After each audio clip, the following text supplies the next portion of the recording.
Three, two, one.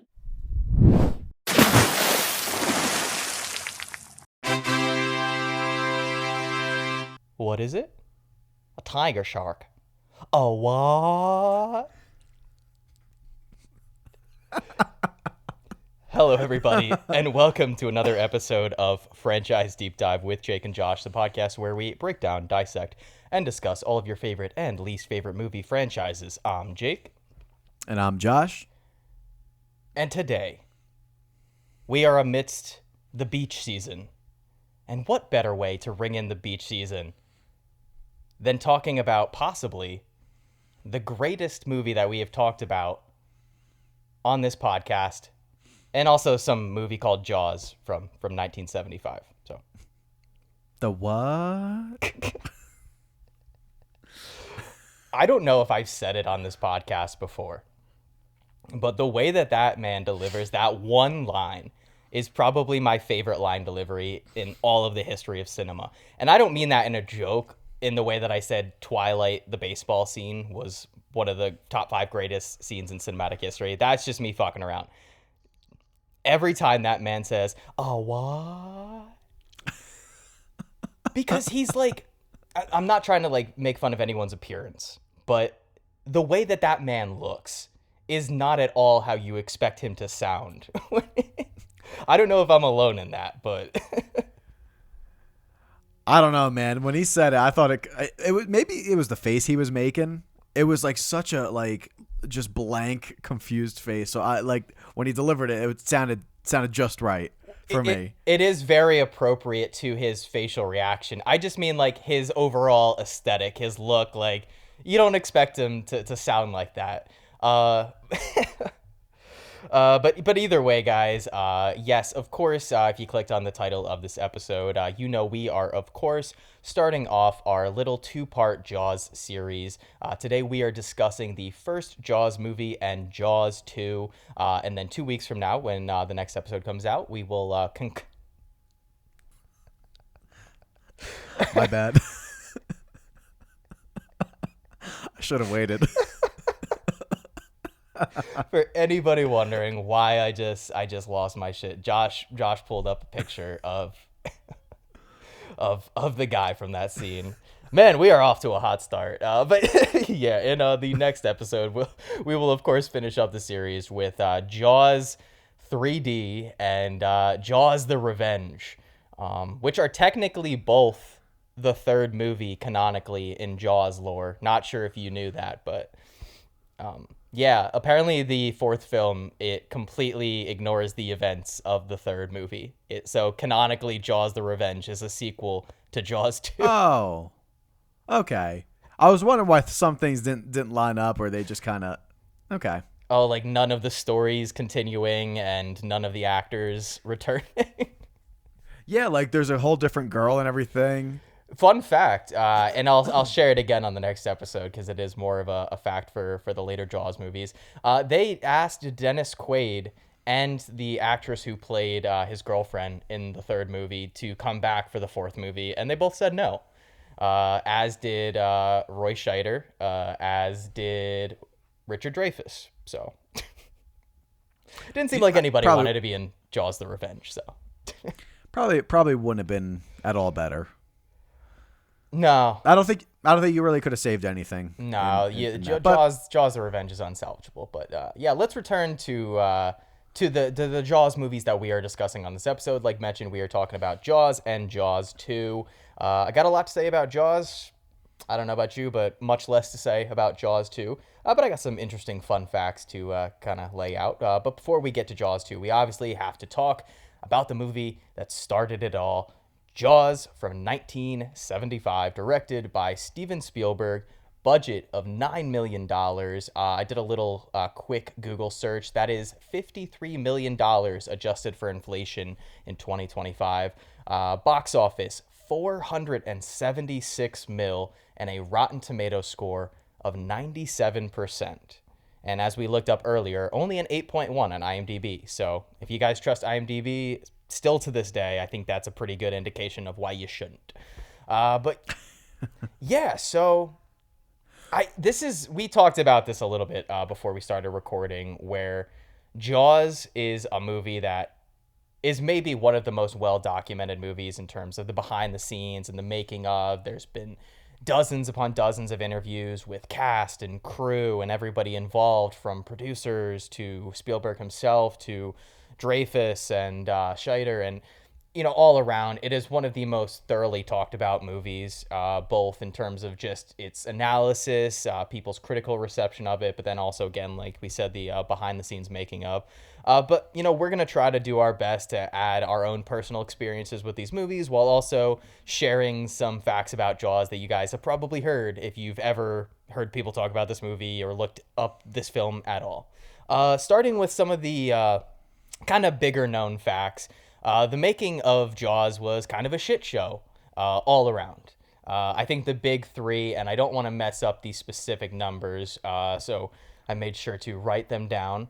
But the first Jaws film went significantly over budget. They initially estimated the budget to be around $3.5 million, but it ultimately cost $12 million, or around $12 million, which is a 300% increase, which is insane. And I know the movie was massively successful, but the fact that, Spielberg and a lot of those people behind the scenes got to make movies after going that far over budget is pretty insane. But to complement that, not only did it go over budget, but a big reason it went over budget was because it exceeded its original 55-day planned scheduled shoot by over 104 days, resulting in a 159-day shoot.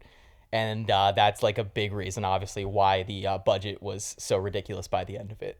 And then the third and final kind of big known fact is that one of the probably best parts of the film, in terms of actually the film itself and how it's, kind of constructed and filmed, but they had a vast amount of difficulties with the mechanical shark that they used in the movie.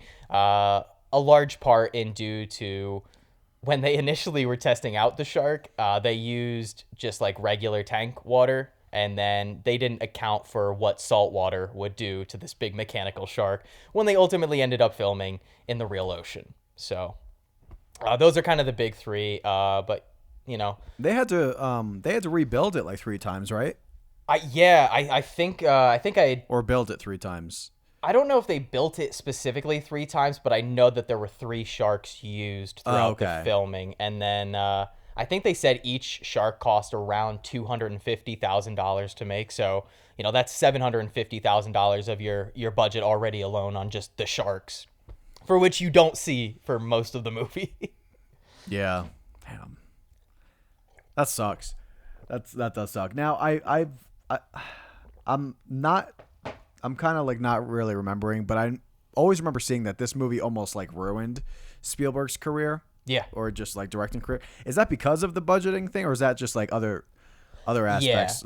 Yeah. Okay. No, I think that was that kind of big factor in all of that was going over your shoot by 104 days, more than doubling the initial budget. I think it's not it's not a great look on Spielberg in terms of running a production. I do want to add something, though. Do you know how old Steven Spielberg was when he made Jaws? I know around. I think he was wasn't he like 27 or something? When they finished filming, he was 27 years old. I am currently 27 years old, and as me and Josh experienced before recording today, we have issues just getting our podcast equipment up and running.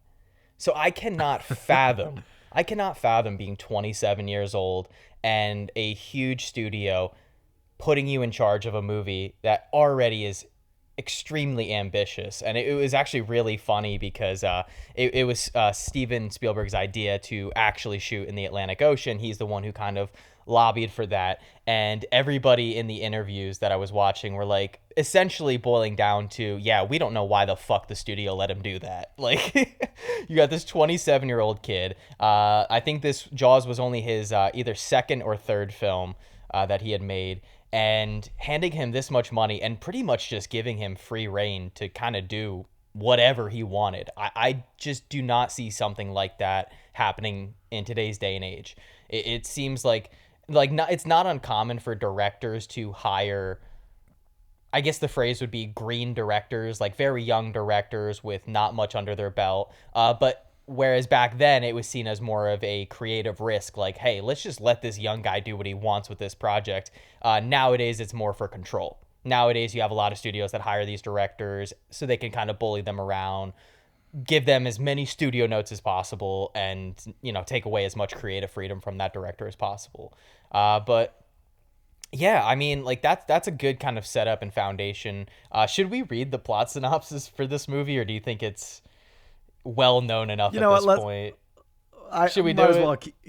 Well, let's keep it consistent for anyone that doesn't know what this movie's about. All right, if you guys are one of 8 people who don't know what Jaws is about, the synopsis goes as follows. When a massive killer shark unleashes chaos on a beach community off Long Island, it's up to a local sheriff, a marine biologist, and an old seafarer to hunt the beast down. I think that's kind of the perfect way to describe Jaws, if you ask me. Perfect kind of setup for the movie. And we had kind of... Oh, yeah.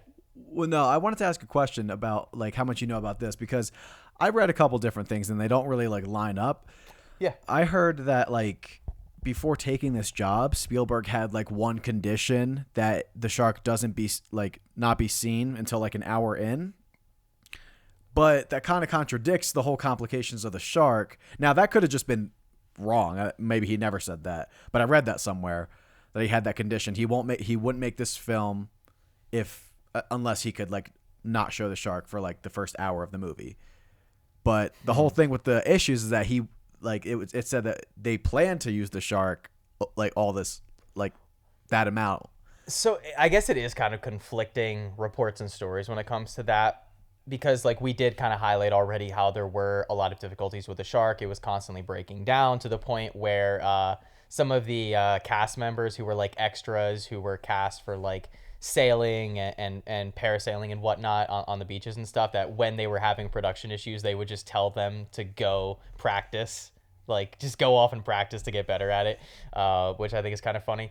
But I do remember seeing an interview where Spielberg was talking about one of my favorite scenes in the movie, and it's in the first half of the movie. It's kind of earlier on, and it's the nighttime sequence with the 2 guys fishing on the dock, and with the holiday roast. Yeah. And you have one of my favorite kind of sequences in the movie, though, where the pier gets, like, destroyed basically, and the one guy gets kind of falls into the water and everything, and it's this, huge panic, and you have, like, the great score behind. And Spielberg talked about one of my favorite aspects of that scene, and he made it sound like it was a creative decision, because he said that he thought it was much scarier, instead of seeing the actual shark, that you just saw the pier coming towards the fishermen, because the pier gets knocked down and it gets attached to the shark, and so then it's going away out to sea, and then you just see the shot, and it's the pier coming in the water towards the fishermen, coming towards the shore. And so he makes it seem like it is a creative decision, but obviously it's, like, very well documented how there are issues with the production and using the shark and everything. I think it can be both things. I think it can be the fact that maybe he did want to hold off on seeing the shark a lot, but even in the latter half of the movie, you still very seldom see it. Like, even when Quinn, Hooper, and Brody go out on sea to go after the shark, you only see it a handful of times. I think it said somewhere that you only see the shark on screen for maybe 4 minutes of screen time. Yeah, like max 4 minutes. Yeah. So I think it can be both things. I guess, like, if you wanted to withhold showing it for the first hour, you still have another, like, hour of film. Yeah. So that also comes in with, like, the yellow barrels, because he said that was, like, a godsend that they had those, because they used those a hell of a lot, instead of even like when they had access to show it. I think I guess that was still problems with the shark, because I don't know if there was, like, ever. Do you think that they had a chance to use the shark some scenes and they were just like, nah, this has been working, let's keep doing it this way, where we don't show it? I wonder, like, I'd have to really look into, like, how the film was shot over those 159 days, because it's very dependent on, like, what sequence of events they kind of shot the movie. And obviously, like most films are not shot in chronological order. So I do recall reading up an interview with Spielberg where he had said something along the lines, and I forget the exact quote, but because they had so many issues with the shark early on, that he had to basically not rework the script, but figure out how to tell this story without showing the creature as much as possible. And so I think maybe they probably, if I had to guess, they had these shark scenes early on that they tried to do, and the shark kept failing. So then some of the scenes that maybe if you see them earlier on in the film, you don't really see the shark, and it's hidden very well and obscured, which I think personally, and I think a lot of people agree, it adds to what makes this movie so great that you see the shark very minimal. Like, I think that really adds to the atmosphere of the film. 100%. Yeah, because what you said, the pier scene is like top 3 favorite scenes in the whole movie for me. Oh, it's excellent. Next, I mean, like everyone's favorite track is gonna probably be the main one, but like that might have my favorite track on the whole album from the pier incident. Mm-hmm. Yeah, no, it's like excellent piece of music. It's so good, and I love that like you just get. I like that you still don't know. I mean, I think that the shark wasn't pulling it in. Like I think it's just like getting pulled in by the waves, but like I think it's kind of like known that the shark wasn't. Wait, what? Wait, is that a thing? What if people wonder if the shark was like? I thought it was 100% because the pier was attached to the shark. No. When it's coming out, but when it comes back, that's just like I don't think that's the shark pulling it in. I think 100% it's the shark. You think so? I don't think so. Yeah, the way that the speed is like the pier is moving, it's not moving in like the way like a wave would move something in. It is like plowing through the water as if something's dragging it. You think so? I don't think it's moving like lightning speed. Not lightning speed, but like the way that it would move if like a shark was dragging it. No, because there's no shark at once the scene ends. So like it just kind of like comes in as if like the waves were like bringing it in. Are you sure? Wouldn't you think? Well, no, that's just what I think. It's no, like it could be either one. Oh, I didn't think that scene was ambiguous. I always just took it as that's the shark. I thought so too. I used to think so too. But then when like it ends, you would think that you would have seen the shark. I mean, it's even pretty dark, like the scene at night. No, but like even if like the shark like maybe try to like lash onto the dock or something. I don't know. This isn't Jaws 2 shark that's like attacking helicopters and shit. Okay, this is Jaws 1 shark. Oh, I don't know. I don't know. I always just took it the way that the pier stops and makes like a full on U-turn and goes straight back towards the pier, like where the dock was, and the speed at which it moves. It never read to me as if it was like waves moving something in. It felt like something was. It felt like it was attached to the shark. I guess I was kind of looking at it as like the shark like kind of like broke loose, and that's why it stopped getting pulled out, and then that's what makes it like turn to the waves because there's no force dragging it out. I don't know. No. I'm watching the scene right now. The pier literally stops, makes a full U-turn, and heads straight back towards the dock. Well, yeah, no, I know, but like I think it's supposed to be like well, I don't know. That's what I saw some people say. Oh, no. I'm like, all right. I didn't mean to come across like you're wrong. I never knew that the scene had like an ambiguous interpretation. I always just assumed that. Even Spielberg himself said that he thought it was scarier instead of seeing the shark go towards the guy that you saw the pier go towards the guy. Well, that's what made that like even if the shark wasn't pulling it in, you get the illusion. That's like the great part. No, I see what you're saying. Like it works either way, whether it is the shark or not. The fear is still there. And bringing up fear, I don't want this to be an hour debate between me and you because I know we could go into that. Oh yeah. For those listening, maybe you have, maybe you haven't listened to our Halloween horror draft episode from last October. But this is a big debate between myself and Josh, and that is whether Jaws is a horror movie or not. Now, I tend to think it is. Josh tends to think it isn't. However, I think I've come to a conclusion with this recent viewing. I think, and it highlights one of my favorite elements about the movie, and it's that Jaws is a film that is almost practically split in half at like the hour point in the film. It is two almost separate movies. Yes, they obviously like bleed into each other, but in terms of tone and direction and as you like to bring up, the score and the music that is used in the scenes, I think the first half of Jaws, the first hour, is 100% a horror film. I think though at that hour mark, when your three leads, Hooper, Brody, and Quint, all go out to hunt the shark, I think at that point it makes a hard switch into being an action adventure movie. Everything down to the way it's shot, to the music that is chosen in the scenes. So I think the first half of the film is, again, 100% horror. I think the second half is action adventure.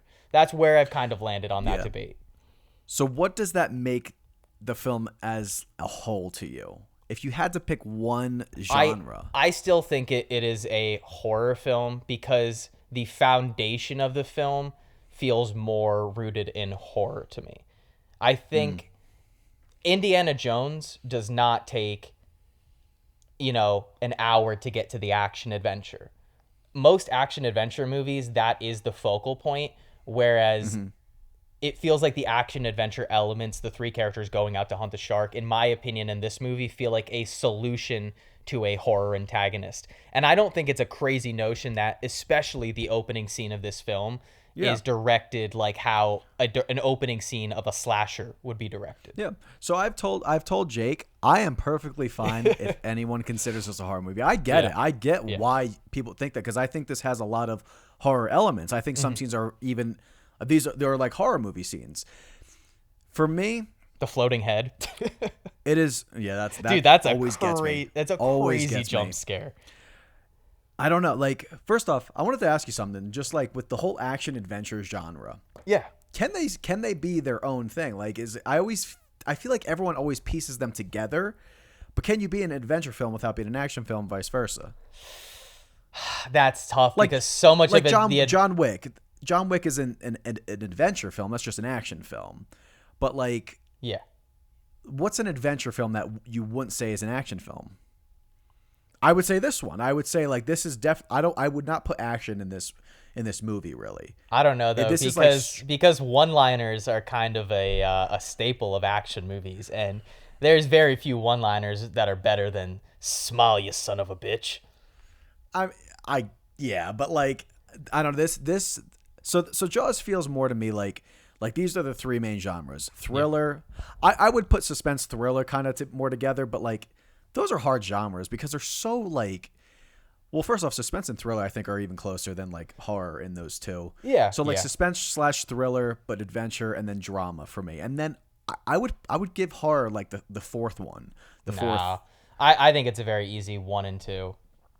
Really? It might even be 1A and 1B. You have an entire first hour of that movie that feels like so much of that stuff in that film is used in horror films, right? The whole idea of like, okay, you have the mayor who's refusing to shut down the beaches despite the probability that there is a shark in the waters, right? He's being told repeatedly. That feels so similar to horror films where, camp counselors or counselors are being killed or disappearing and they refuse to shut down the camp, or any one of those kind of horror films where there's a clear problem, there's a clear danger, and some authoritarian figure refuses to acknowledge it, usually because of profit.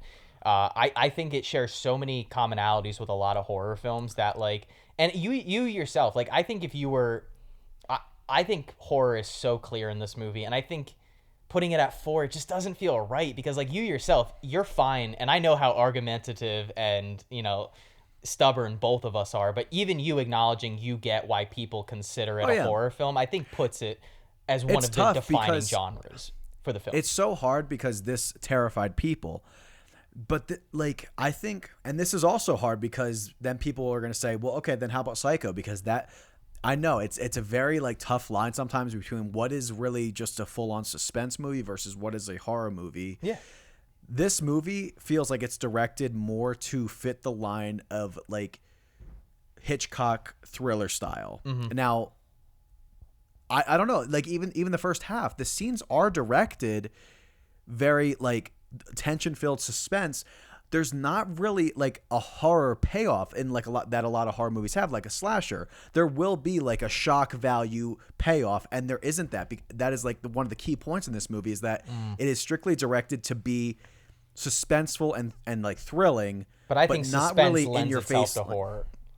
It can, but sometimes you can just have a suspense movie. And I disagree with the payoff aspect. You get an opening kill, this scene with the Alex Kintner, the little boy who's the second death of the movie. That is, I mean, the restraint it has to not show you directly shock, as in payoff and shock, meaning like show the creature. I don't know though, because I like, to me, payoff does come with the kills, and like I think it is, especially for 1975, the little, it's so well handled, and again it just shows how talented Spielberg is as a director. But the whole scene at the beach when Alex Kintner dies, and you have all this panic and you have all this commotion and all this fear in the air, and the atmosphere is so fucking great, and the build up to that is so suspenseful and so well handled. Yeah. And then you get that shocking payoff to me, which is the bloodied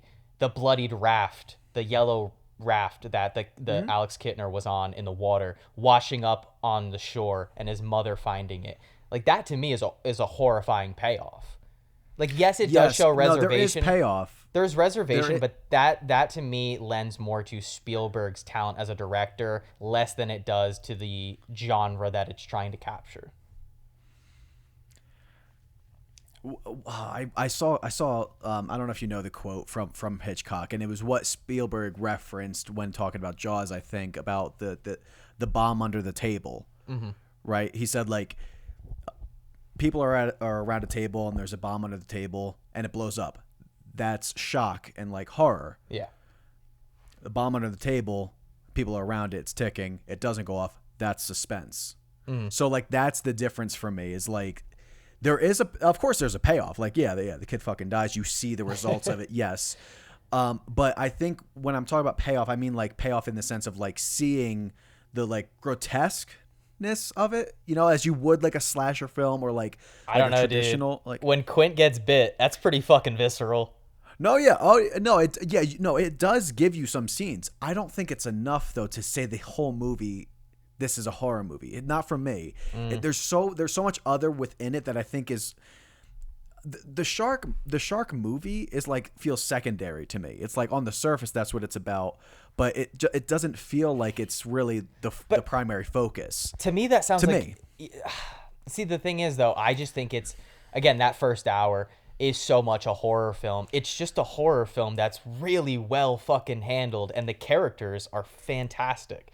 And I know that's not a commonality, and me and you both love horror, but so many even great horror films have less than stellar characters that aren't super well developed. Yeah. Even some of our favorites, like, I'm not going to pretend like a vast majority of the characters in Halloween are well-rounded, great characters, right? But Halloween is still very much a horror film. I just think a movie like this is, you could make the case that The Exorcist isn't a horror film and that it's a drama first, right? Like, the focal point of that movie is the Father Karras kind of losing his faith and struggling with his faith and guilt of losing his mother and feeling like he didn't do enough for her.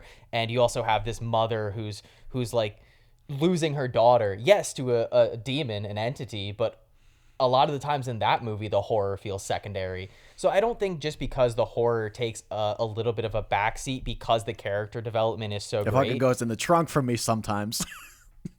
Ain't in the back seat. That shit's in the trunk. Nah. I don't know. But either way, we've already spent too much time. I didn't want it to be a huge debate. That's just kind of where I've landed on the whole horror. Well, we took like 10 minutes. 10 minutes. That's fair it. enough. Fair enough. But there's so much in this movie that I want to dig into. I'll leave it at this. Yeah. Listen, this is a horror movie to you. This shit better be number one, okay? Greatest horror movie of all time. I don't want to hear anything else. No, I don't want to hear anything else. I still think The Exorcist. Better movie? Yeah. Wow. Oh. You severely underestimate how good I think The Exorcist is. I think I do. But it's very close though. Like, if I were making a greatest movies list, like unbiased, they would be probably within 10 spots of each other. Wow. I think they'd be very close. The Exorcist, so good. You've also talked about music, and there are some very like thrilling horror-esque tracks. This score is by far more like adventurous, I think. I think again though in the second half. I think in the second half of the movie, that's where you get the more whimsical John Williams scores. You get the more adventurous kind of Indiana Jones-esque ones. In the first half, a lot of the tracks feel more oriented towards horror, thriller, suspense. You know? I think it's a mix. I think it's a mixed bag. Like when they're, I think there's a track when you see like the fishermen riding their boats. There's like a very like upbeat, adventurous theme. Like they're still in the first half, but they're very much prominent in the second half. So it does, and I love I love that switch it makes, and I think so much again, and you've already kind of highlighted it, and actually that's kind of like what I'd love to break into a little bit is how great the characters are in this movie, and so much of why this movie works. Yes, Spielberg has great direction, some fucking phenomenal cinematography that I want to talk about, and some great shots.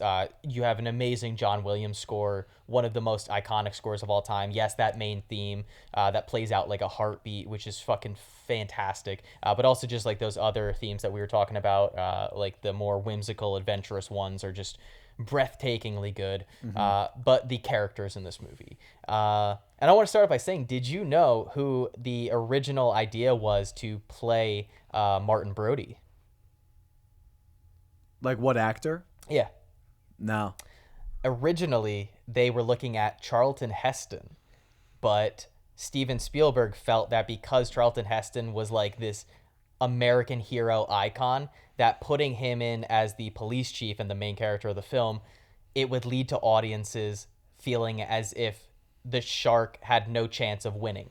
And so he cast Roy Schneider, who was a little bit more of an everyman, a more commoner, like common fella, that it would add more to the suspense and horror of the film, the more kind of unpredictable elements of it. Like, you don't know if he's going to survive. Whereas if you sent Charlton Heston out at the end, Mr. Planet of the Apes, you'd have no, like, audiences wouldn't buy into the idea that he could die. So I thought that was pretty cool. What was Roy Scheider even in like before this? I don't really know. Oh, he was in French Connection, but I haven't seen that yet. I've heard that his role in the French Connection is a big part of what led Spielberg to casting him in this. He really liked him in that.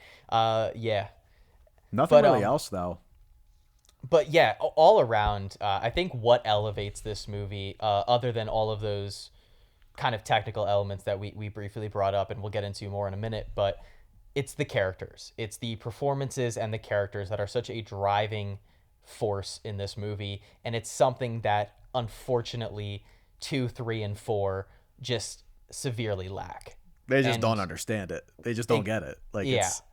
And it's not for a lack of trying. It's really just execution and just not casting the right people, not writing the way that they probably should have. But sticking to this first one, I think they do such a great job of putting you on Martin Brody's side and making you feel empathy for him, getting you to root for him. And it's not just as simple as, oh, he's the police chief and this town is being, terrorized by a great white. It does the legwork of building the dynamic and relationship with his wife and having great scenes with characters and having these little dialogue moments with him that just show him as like a real human being, and it doesn't make him feel like a character. It makes him feel like a real genuine human being. And I want to get your thoughts on it, because this is a top 3 scene for me, and it's going to come out of left field because it's not a major one, but it's the scene yes, it's the scene at the dinner table with his youngest son Sean. And Brody has just gone through hell at this point. The town holds him responsible. I believe this is after he's been slapped in the face by Alex Kittner's mom in front of everybody and accused of knowing that the shark was there and not closing down the beaches, even though he tried to shut down the beach and the dumbass mayor didn't want to do it. But Either way, he's so down on his luck, and he just has this distraught, beaten down look on his face, and his son is sitting at the dinner table with him, and it's just those two, and his wife is over in the kitchen. I think she's like washing dishes or something, and his son just starts mimicking everything that his father does. And Well, the wife comes in, she's like watching it play out. towards the end, yeah. Oh yeah. Yeah. Like, but before she like even notices, like, I love that Martin Brody, he notices his son doing it, and then he just asks his son for a kiss, and his little son says, "Why?" And he just says, "'Cause I need it." And it's just such a great little sentimental scene for the character. And again, all the characters in the film are fantastic. Even the shitbag mayor, which, have you ever heard what the character of the mayor is like in the novelization of Jaws? Not the novelization, but the novel that Jaws was based on. No. Oh, I know some other things they chose to leave out that are crazy, but Yeah, so the biggest differences in book to movie are, in the book, the mayor, it's not just corporate greed and him not wanting to shut down the beaches for, profit and whatnot, but he has heavy ties to the mafia, and they're the ones who are like, no, you have to keep the beach open. Also, other things are that in the book, Hooper starts an affair with Brody's wife, and Brody kind of gets cucked a little bit. I'm trying to think what else. how long is the book? There's a lot of stuff in here that just Not like that long. Yeah. It's not. I think it might be less than 200 pages or something. It's like a very, very short book. What was the other? Oh, the finale of the book is different. The shark, he just kind of dies of blood loss. He doesn't get exploded like he does in the climax of the film. So a little bit less of a climactic ending, I guess. But those are the big things. And honestly, I think all three changes make the movie better, if you ask me. Oh yeah, I can't imagine. Like, imagine not liking Hooper in this movie. Like he's like so enjoyable to watch. So like, I don't know. Do you have a favorite Hooper moment? You know what? Honestly, I told Jake before. I think I said it. There's one laugh I wish I could really imitate perfectly, and it's Richard Dreyfuss's. Anytime he laughs is my favorite thing. I love his laugh. It's so like, oh man, it gives me every time. But so good. Favorite moment. And I gotta think about that. Well, it leans more into his laugh when he like shows his wound on his chest, and he says, I forget the girl's name, when he says she broke my heart, and he just starts fucking like belting out, like he just starts cracking up. That whole USS Indianapolis scene is, I mean, I think without question, unbiased, it's the best scene in the movie. It's not my favorite, but it is amazing. I had read that Robert Shaw, who plays Quint, the first day that they tried filming that scene, he wanted to do it actually drunk, and he actually had a severe alcohol drinking problem, to which he died, I think, 4 years after Jaws was released. So he didn't live too much longer after the movie had come out. But he had problems with alcoholism. But because the character was this like old-timey sailor, pirate-esque guy, he wanted to do the scene drunk, and he just fucked it up completely, take after take after take.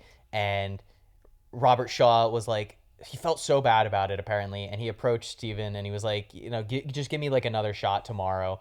And the next day came in and nailed it in one take. I wonder, like, that second day, I wonder if he was like a little less drunk, or like I wonder if the first day he was just like too far gone to really like remember the lines or something. Like, I wonder if he was a little less drunk on the second day, because that's hard. I don't know how you like memorize those lines. Hey, in a drunk state.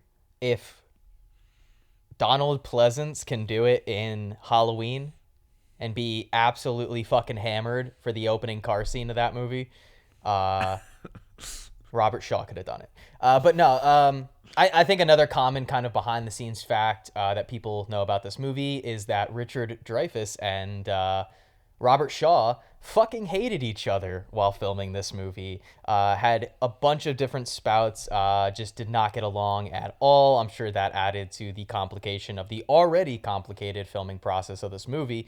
But I read some fun facts. Like, at one point, Robert Shaw, like, he was hammered on set, and he, like, yelled out to everyone, like, oh, I wish I could stop drinking, or I wish I could be sober. And Richard Dreyfuss walked over, took the whiskey out of his hand, and threw it in the water.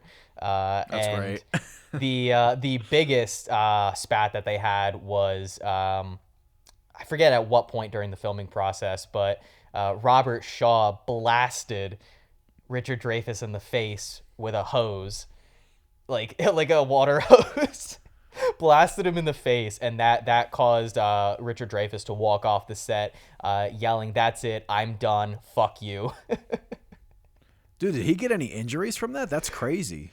I don't know. I don't think it was like a fire hose from like a Yeah, but still, like, unless he wasn't like that close. But like, I guess it was just a prank, but pretty shitty prank. It kind of reminds me. You ever seen that video of Tom Cruise getting the water shot in his face, and he just like he breaks, like it almost as if he's like not human. He's like, "Why would you do that?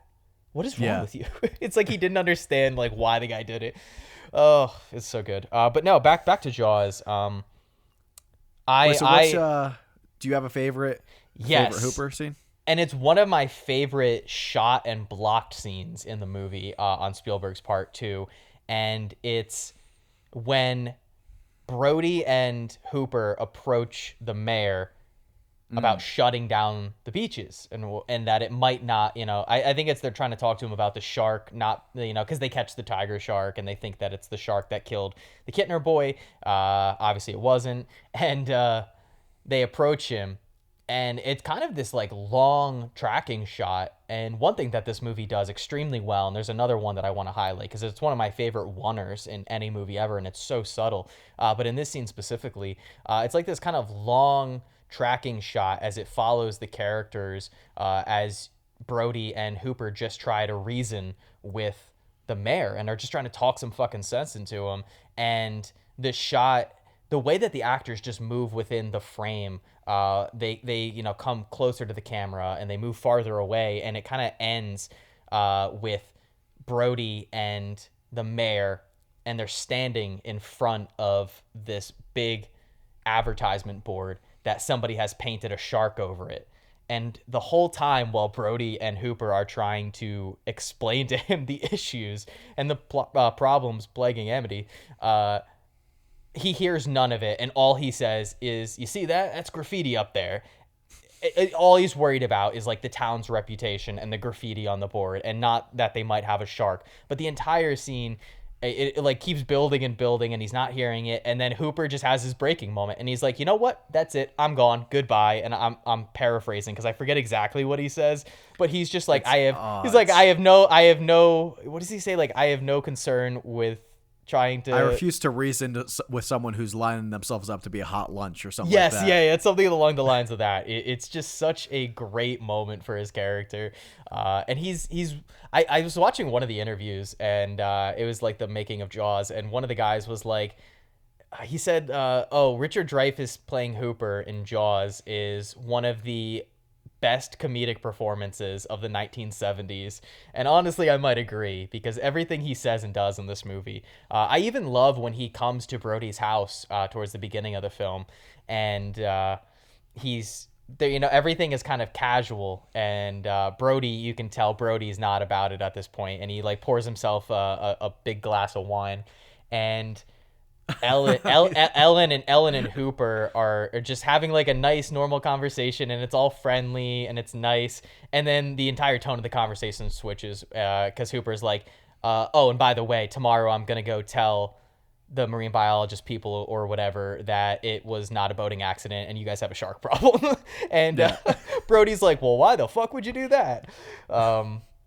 But yeah, I don't know, Hooper's character in this, and again, it just goes back to what elevates this movie above the others, the sequels, is that you care about the characters. Like, you genuinely like and care about the characters. And, I love the fact that they introduce Quint by scraping his fucking nails on a chalkboard. Like, that is honestly, Quint in that scene might be more terrifying than the shark at any point in the movie, because he's just screaming. Oh God, I'm sorry, I'm glazing, I'm fanboying, but I love the way that scene is shot, because it's all this commotion and they're arguing and they're talking about like, oh, we'll pay $3,000 for any man who can catch the shark, and then you just hear this unsettling, just unnerving screeching noise. And any other movie would, especially nowadays, if it were a blockbuster, it would just cut to him. But it does this slow panning shot over, and the camera moves, and then it just settles on Quint. And this is the first time you're fucking meeting this character. And he goes into this little speech, and he's just got this like rugged sailor look to him. And it's just, oh, I'm sorry. Are there scenes that you want to highlight? Big fish, swallow you whole. Oh. I like too. He's like, I'll hunt it for $10,000, but $3, nah. Oh yeah. He says, I'll find him for $3, $10, or $10. You get the head, the tail, the whole thing, or something like that. Yeah. Oh God, it's just so. Well, good. so I wanted to kind of go back to the scene you were talking about with the kid mimicking him, and just talk about like how that ties into like his reserved confidence of direction in this movie. Like, he does it with the suspense scenes, but he does it in this scene in like emotional scenes too, where there's zero dialogue. He's not saying that he's like thinking about the kid that he feels responsible for. So he's just in this like grief state right now, and it's just a touching moment. There's no exchange really, except for just like a father and son just having a little like just playful moment, and it just like really like warms you up to Brody, and like really makes you like root for him more and more, and gives him purpose to like try and like find this shark even more, because that could have been his kid. It's like you just get a lot of like those nice nuanced moments, I think, in this movie. The wife watching, it's just like, it's a very touching scene, very reserved scene that I like a lot. Let me see. I love too with Brody's character. I love that little moment he has, because one thing that you find out early on in the film is that Brody has a fear of water, which does make you ask why he would become the police chief on an island. But either way, you find out that he has a fear of water, and there's this moment, and I don't know if it's after the first or second shark attack, but he has this moment, and it's another just great framed shot, but Brody and his wife are in the kitchen, and through the window you can see his son and some other kids playing outside in the water, and Brody kind of freaks out for a second, and his wife says something like, oh, like, after what happened the other day, I don't think he's ever going to go in the water again. And Brody like collects himself, and he's like, well, I don't want that. And you realize that like he's kind of ashamed of his fear, and like he obviously doesn't want his kids to be afraid of water the way he is. But it's just a nice little like character moment, to where it's like, again, doing the work to not make him feel like a character, but just like a real person. It's something we always highlight on this podcast, that like the best movies are the ones that you don't feel like you're watching a character written by somebody else. You feel like you're just watching somebody. You're watching their life. You're like a fly on the wall. And speaking of fly on the wall, that I think that's what Steven Spielberg does so fucking great in this movie, is none of the scenes feel staged, if that makes any sense. Every scene feels, from the way that the camera is placed, to the way that the actors move around in the scene, to the fluidity of the camera movements, you always just feel like you're there in the scene. So when there's panic on the beach, and people are freaking out and running all around, and people are yelling and screaming, and they don't know what's going on, and there's all this fucking chaos erupting, you feel like you're there with them in the chaos. Whereas I feel like in the second, third, and fourth movie, again, kind of letting my hands to my opinions on those, but you just never get that sense of I'm there with the characters ever again. And it's just a testament to Spielberg's ability as a director. I agree. So I want to talk about, like, we're going to probably come back to characters and talk more about like characters' interactions and themes revolving around them. But setting, it's so easy, I guess. I don't really know many. Was this like the like what blockbusters were around before this. I mean, I know this like set the stage for blockbusters, but like what were like the big summer movies before this? You know, like I don't know, like what blockbusters were really like big like this before Jaws, you know? I don't think there were, right? Like, isn't this commonly known as the first blockbuster, literally because people were lining up around the block to see the movie? Like, I mean, it's commonly known as one of the most successful movies of all time. I don't know if it's still considered that, because, you know, movies like Paranormal Activity have like the craziest return on investment ever, which, you know, I think that movie was made for like $10,000 and it had like a 429% profit increase or some shit. Like absolutely fucking absurd. I mean, that's what happens when you make a movie for $10,000. But no, I mean, getting back to Jaws, like it just, But yeah, like it was so ambitious, like, and it's something that even nowadays, like, you don't get many movies that film on actual water.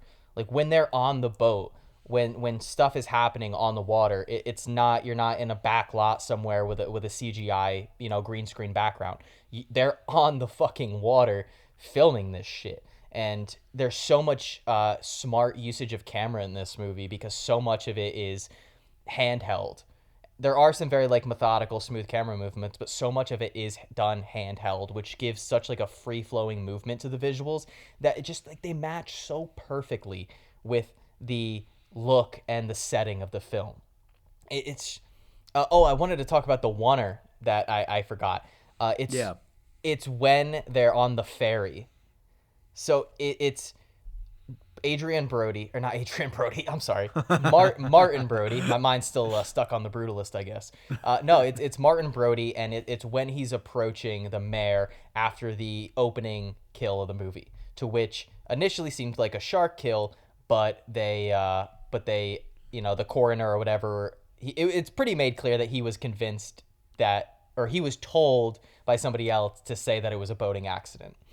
And so Brody is approaching the mayor, and they go on this ferry, and I don't think you know it's a ferry because his car pulls up at first, and he just approaches the mayor, and some other people are there, and then you realize you're on a ferry, and it starts moving, and the conversation just continues, and it's Brody kind of trying to do some investigating a little bit, and he's still kind of wary, calling this a boating accident because he suspects it's a shark, but the shot lasts for at least 2 or 3 minutes.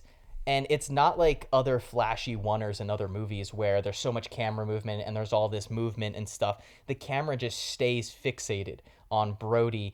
And at one point, the ferry does like a 180.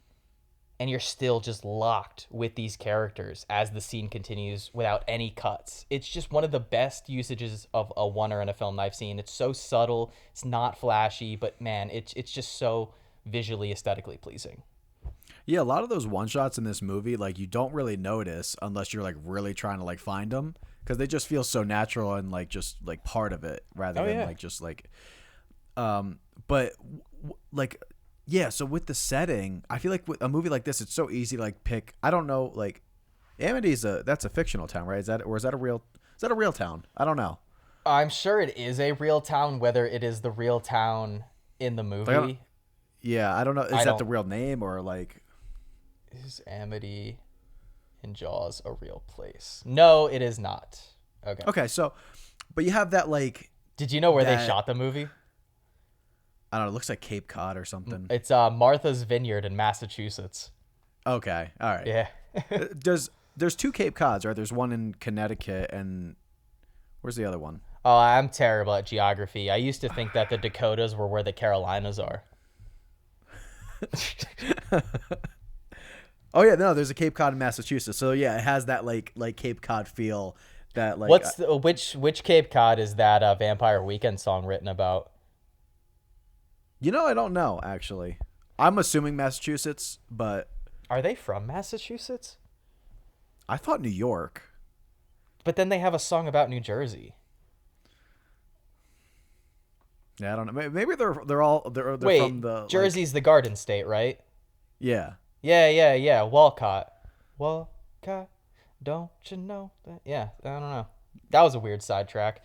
But so yeah, it like the setting is so like, I don't know. It's not flashy. Like, I mean, you were just talking about like non-flash shots. I'm talking about non-flashy setting, but it's so damn cozy, and It you is. just it feels so lived in. It doesn't feel like obvious, and I don't know. It's a very like, everything about this movie is like very restrained, but also not. Like, it's there's so much like escalation from restraint. I don't know. It's like, I don't know. It's weird, but like, you just get this very tight knit community that sometimes, like, they're very like, Yeah. I don't know, there's like a lot of like politics within the community and shit like that. But even with like there's like a I think a pretty long take of like Brody walking in town, going into the convenience store, and you just see like the like stuff happening on the streets. Like, everyone's like prepping for the 4th of July weekend. There's festivities happening, and it just feels so like, I love that it's a small town, and this big like the shark comes in, invades it, and just like disrupts the convenience and like serenity that they're so used to. But yeah, it's such a like quaint town, and it's so memorable for that, rather than just like, I don't know what town you would go to like for like this kind of movie, but Yeah. so many people rely on like New York as like a like setting for like, I don't know, like Godzilla movies or something like that. But yeah, I like that. It's kind of how I felt about when we were talking about Hot Fuzz on the podcast, and how Edgar Wright used his hometown, and like, because of the way that it's filmed and how the script kind of plays out, it feels like the little town is so lived in, and it feels like it's so well explored, and that's kind of how you feel with Amity in this movie. Like, I wonder if Edgar Wright was like, took a lot of inspiration from Jaws with Hot Fuzz, because I think every filmmaker ever has. But like with like the town and like how like the like the community groups and stuff like that, it feels a lot like that. No, I love that kind of, you mentioned the setting, because I mean, it's such a great part of the movie. It almost, Amity feels like a character itself in the movie, which I absolutely love. And just, again, the way that, kind of move from the beach to the town to, Brody's house, and obviously you get all those gorgeous shots of the water and stuff. But yeah, it's again, something that I think is so missing from the second, third, and fourth film is just, again, you just feel like that fly on the wall in all of these scenes. You feel like you're just a citizen in Amity watching these events unfold, and it adds to the excitement, and it adds to the kind of terror of it all. I do have to ask you though, because this does not affect my score of this movie at all, but I have to ask, we kind of highlighted how this movie is kind of split down the middle. And I also quickly wanted to highlight, I think this is one of the most perfectly paced films of all time. I marked exactly in my notes when things happen.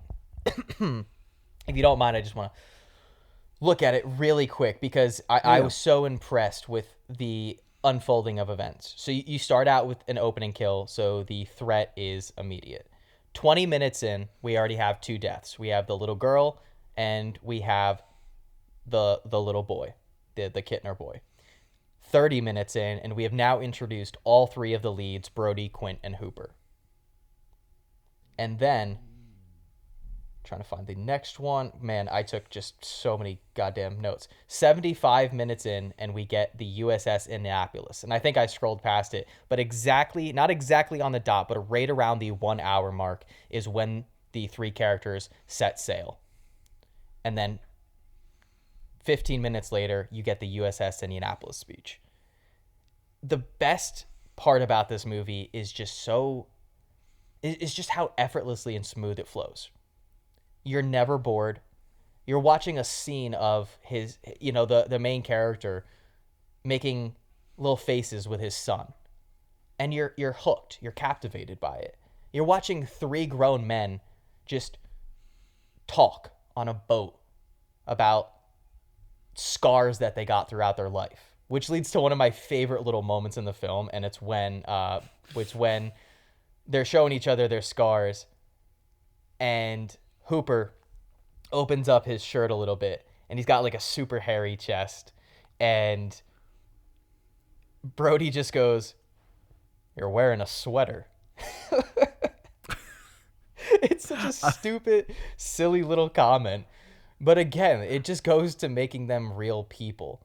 I was gonna say, my part I love in that, I thought you were gonna say it, is when they're like comparing their scars, and Brody just lifts up his shirt and sees his like scar on his stomach, and he just like puts his shirt down and just says, forget that. I'm not gonna share that. Fun fact, that is actually a real scar. It is an appendix surgery scar from Roy Schneider. No, that whole scene, again, we already highlighted. It's the greatest scene in the movie. It is one of probably the most iconic scenes in cinema history. It's also a true story. The USS Indianapolis, it was a true story that really happened.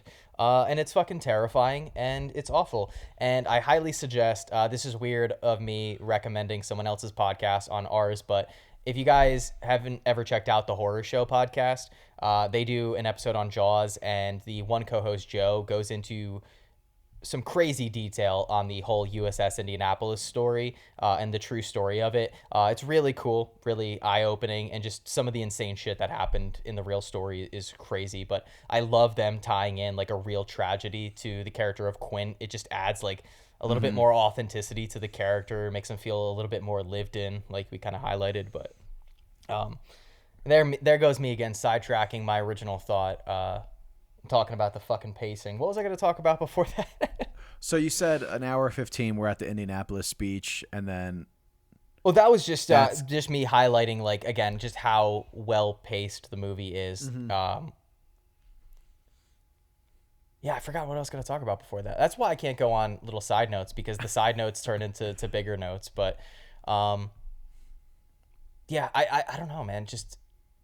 You were talking about perfect pacing. I don't know if you were trying to get to like a punchline there. There was something before the perfect pacing that's in the ether. That I'm not even gonna pretend that thought's gonna come back to me. But no, I don't know. Oh no, you were asking me. You said not that this takes points off the movie. Yes, because that's perfect. Thank you for Josh has the good memory here. Because we talked about how and I just highlighted at the hour mark is when they kind of set sail, and that's when I personally feel like it transforms from a horror thriller to an action adventure. Do you like the first half of the movie or the second half of the movie more?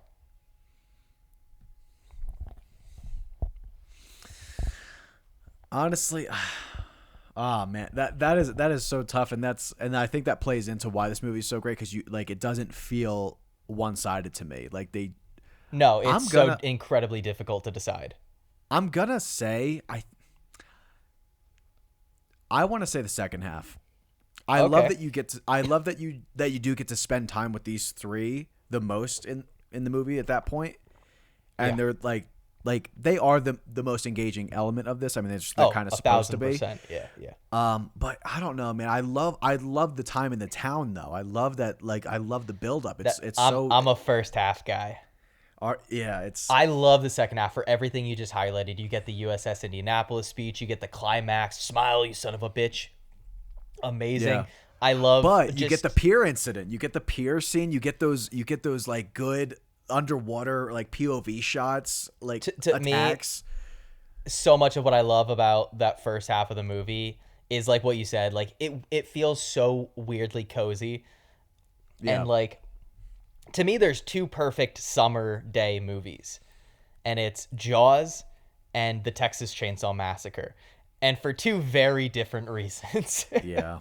Because Texas is that's like heat of August time. Yeah, no, when I watch Texas Chainsaw Massacre, I open the window and I turn the air conditioning off. I want to sweat while I'm watching that. Disgusting. No, but when you watch Jaws, like you said, it is so cozy with the setting, and I just love the direction of so many of the scenes. They feel like, I think this had the lowest budget of all four movies, which is fucking insane.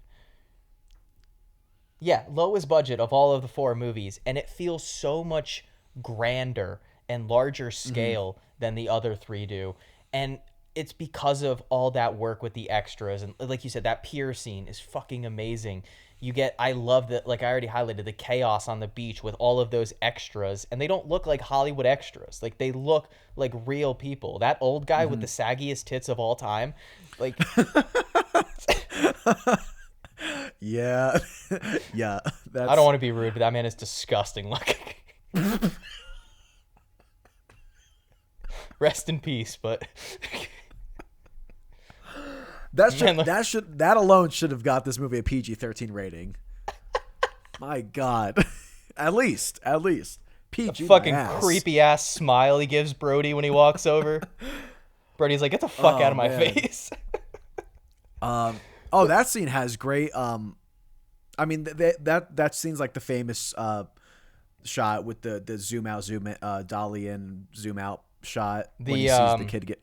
What's it called again? It's called the Jaws shot, but it's the reverse Really? of the it's called the reverse vertigo shot. Well, that's not the other name, but it's a reverse of the vertigo. But they dolly. I think it's either dolly in. They dolly in. They dolly in, zoom out. I think. Yeah, dolly in, zoom out at the same time, and you get. I mean, it's been overused to death, and like that's one of the first things I remember going to film school, where the guy was like, "Now listen, this shot is great in Jaws, but don't do this shot in your movies because every fucking director has tried to do this shot after Jaws. It stinks. Like everyone fucking ruins everything. Like just." It is such a great fucking shot in that movie, though. My God, it's so iconic. It's so good. You know that's like how they do the Severance shot, right, in the elevator. I mean, it makes sense. Yeah, and that's like because I think that shot's always done not with like a blank background, so it like completely distorts the like. I love how it's used in Severance, though. It's so good for like the thematic relevance of how it's used in that. But it has the I really love the how it's edited, where he's right before that shot. It's when he's sitting in the chair watching out for the shark, and it just cuts closer to him by the people passing the camera, just like very smooth. I just, and like when it cuts to the water, like it's every shot that's cut is just from a person like walking by. Yeah, it just creates like this really nice depth to the scene, I think. I love those shots too that are like like hovering just a little bit over the water. You know what I'm talking about? Like those are just they just add so much like atmosphere and tension to the scenes when it just, again, that like kind of fly on the wall nature where you feel like you yourself are just like hovering a little bit over the waves, and you know the camera's shaking, and my God. What's the scariest shot, do you think? Whether it's like scariest part because of the shot, I don't know. Like, what is the scariest shot to you? The scariest shot or the scariest scene? Shot. Let's go shot. Ooh, because I think the scariest scene is the opening. Yeah, like fun fact about the opening. Do you know how they got the sound effect of the woman drowning? Mm-mm. So they apparently they tilted her head back really far and put the microphone near her throat in like ADR and stuff, and just poured water down her throat. That sucks. That sounds awful. I read that and I was like, oh, holy shit. The craziest behind the scenes fact that I found. So I have the Jaws 4K Blu-ray, which looks fucking amazing, by the way, and sounds incredible. But I was watching the interview or the behind the scenes featurette, and Spielberg was talking about how they wanted to do as much practical as possible.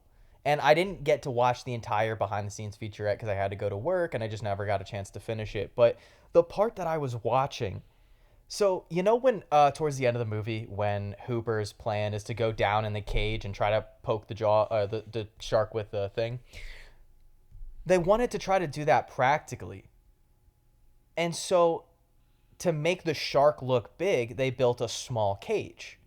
Well, to make that look accurate, you need a small person. So they hired an actual, I don't know what the preferred nomenclature is in these days. I'm going to say little person. They hired an actual little person to go down. Do you want to hear the craziest part about this, Josh? Before they decided to try to do this with a mechanical shark, they put the little person, an untrained little person, in the cage with an actual shark. What kind of shark? I think it was a tiger shark. Ah, shit, I can't remember. Well, I mean, sharks are pretty like friendly, aren't they? That's like a big reason why Spielberg regrets. He says he regrets making Jaws. Oh, because of He should regret making Indiana Jones and the Kingdom of Crystal Skull. I guess because like the and Ready Player One. It gave sharks and the like, BFG. Sorry, I'm just. I love you, Spielberg. I do love you. But we are going a bit long on this one. And we still have. So scariest shot and not even like scariest camera shot, but like maybe what you see, like maybe it's if it's of the shark or like whatever. Is it too generic to go with the when he's chumming? When he's doing the chumming on the boat and the fucking shark just pops up. I mean, that's like is that the biggest jump scare for you, or is it the underwater? No, it's the severed head. It's the severed head. Dude, for me, the shot that like gives me the most chills, I think, is in the pond.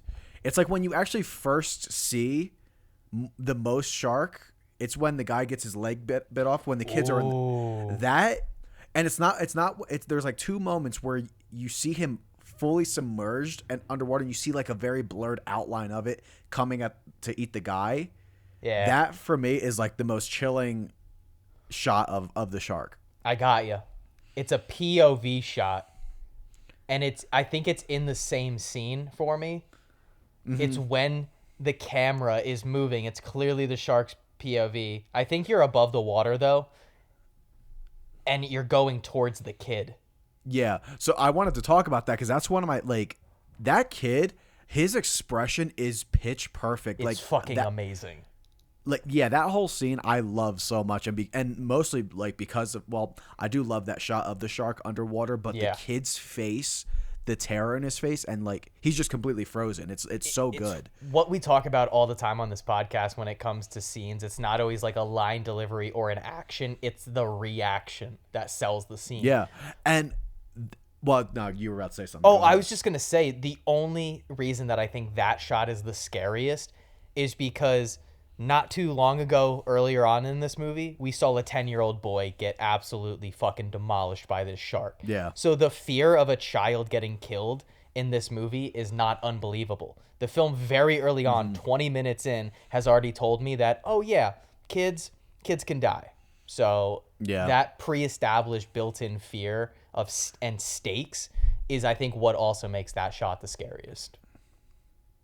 Yeah, it's the blurred shark for me. That shit is so, because that's the first time you see like you see kind of like the mass of the shark. You don't really fully see him, but like it like just coming at the guy's leg is just, oh, that's so fucking. And then he kind of comes up above the water a little bit the next shot. I will tell you what makes me almost fucking vomit every time, and it's when Quint gets bitten. Also, I want to throw something out there. I think Quint never intended to come back from that hunting the shark trip. That motherfucker is on a suicide mission, and you cannot convince me otherwise, because he destroys their radio. Yeah. But is he? Like, he doesn't want to die. Like, he wants to kill it, but he's so... you could have fooled me. Destroys their chance at help. Josh, he actually does... Doesn't he, like, burn the motor out? Purposefully? Yeah. Okay. Well, no. So like that. So okay. So he destroys suicide. This guy. No, he doesn't want to die. He definitely doesn't want to die. He spent his whole life trying to kill sharks because of his him to fucking die. Time in war. Fuck that guy. But no, I love those parts. He's so like ignorant. Like he's so arrogant, really. Like and obsessed with killing the shark. So like he doesn't want help. He wants no help. He wants to do this on his own. So that's the radio and like I actually had to like I think he doesn't purposely blow out the engine. He's caught in the like Hooper's telling him what to do. So he's so caught up in I'm not listening to this rich kid that doesn't know what he's talking about. But he's also like trying. Yeah, no, it is ignorance that does kill him. I don't think it's ignorance. I think he's psychotic. Or it's arrogance. It's both. It's kind of both. To be fair, if I survived the USS Indianapolis shit, I'd probably be psychotic too. Throwing that out there. And he's trying to, I think he is trying to like, he's trying to tire out the shark. So like, he's not like letting up. And he's like, I think cause he's so close to shore when he's doing that. And that's how he kills the sharks. He like which I didn't know. Like when I was a kid, I didn't really know. I wasn't like, it was a shark movie to me. That was it. Yeah. I never knew what the yellow barrels were for. I thought it was just track them, right?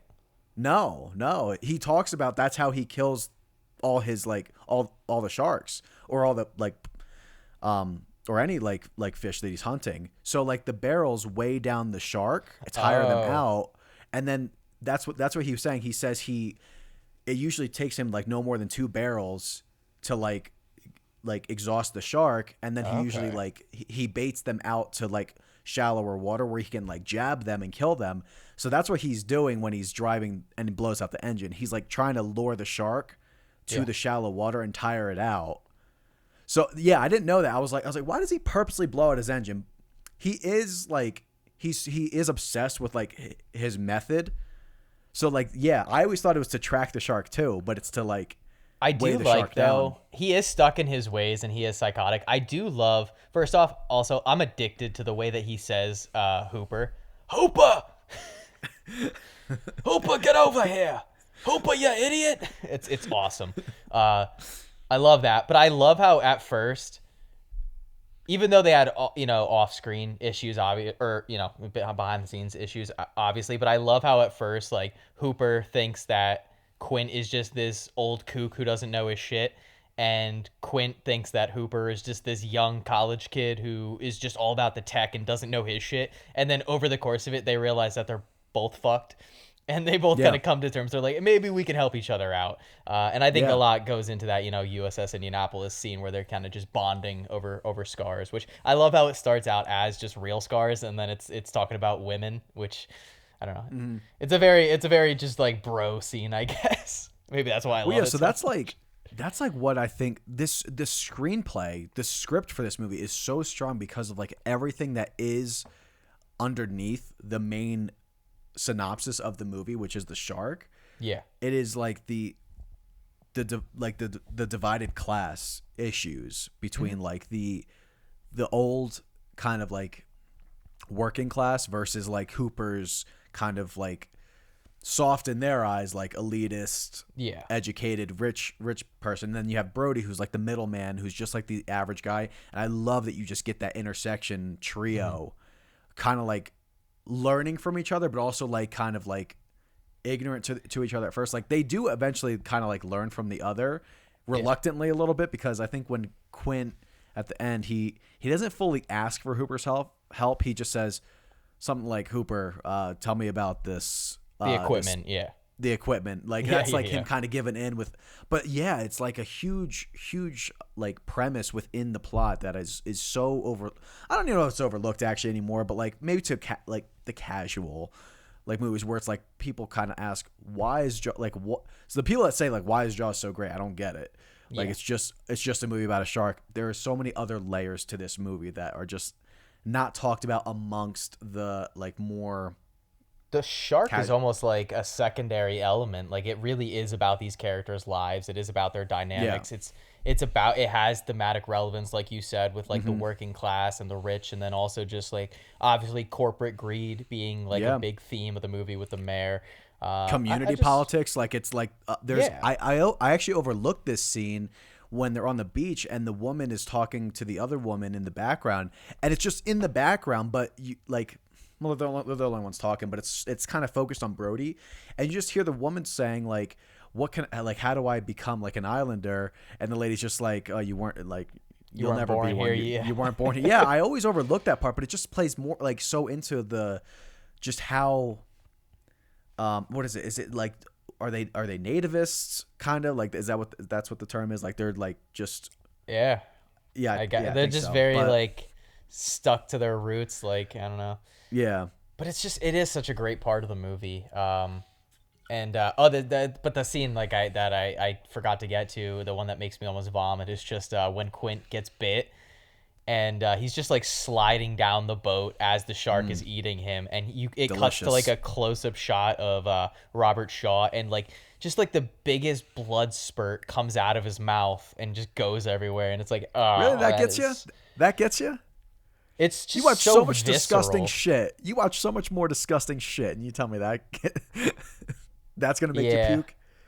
It's not as bad as there's a scene in Hellraiser 2 that makes me want to claw my eyes out. Haven't seen. But I haven't seen Hellraiser 2. Have you seen Hellraiser 1? Yeah, just one. All right, we could be friends. But the Quint scene. I absolutely love those screams. Those are so good. Oh, they're great. Those so good. Again, that And whole I love that you see kind of like the break in his like hard surface. Like you see how scared he is in that scene. Like it's just really really well done. That's just the best way to describe this movie. It's just well done. It's yes, it went through production issues. Yes, it went way over budget and way over its shooting schedule. But ultimately, the final product you got is one of the greatest perfect. films. One of the greatest films ever made, in my Yeah. opinion. It's not just a shark movie. It's not just a simple horror film. It's not just a simple action adventure. It blurs the lines between genres. It creates some of the most iconic and memorable characters in cinema history, some of the most iconic quotes and lines and scenes, some that are commonly misquoted. Guys, it's "you're gonna need a bigger boat," not "we're gonna need a bigger boat." So Yeah. let's get that out there. You're gonna need a bigger boat. I remember always thinking it was we're gonna need a bigger boat until like I got. Well, actually no. Like I watched this as a kid, but like Yeah. I was so used to hearing people quote it like that. I just always like remembered it like that. A random person misquoting it is fine, but when it's like a movie or a show, it bothers me.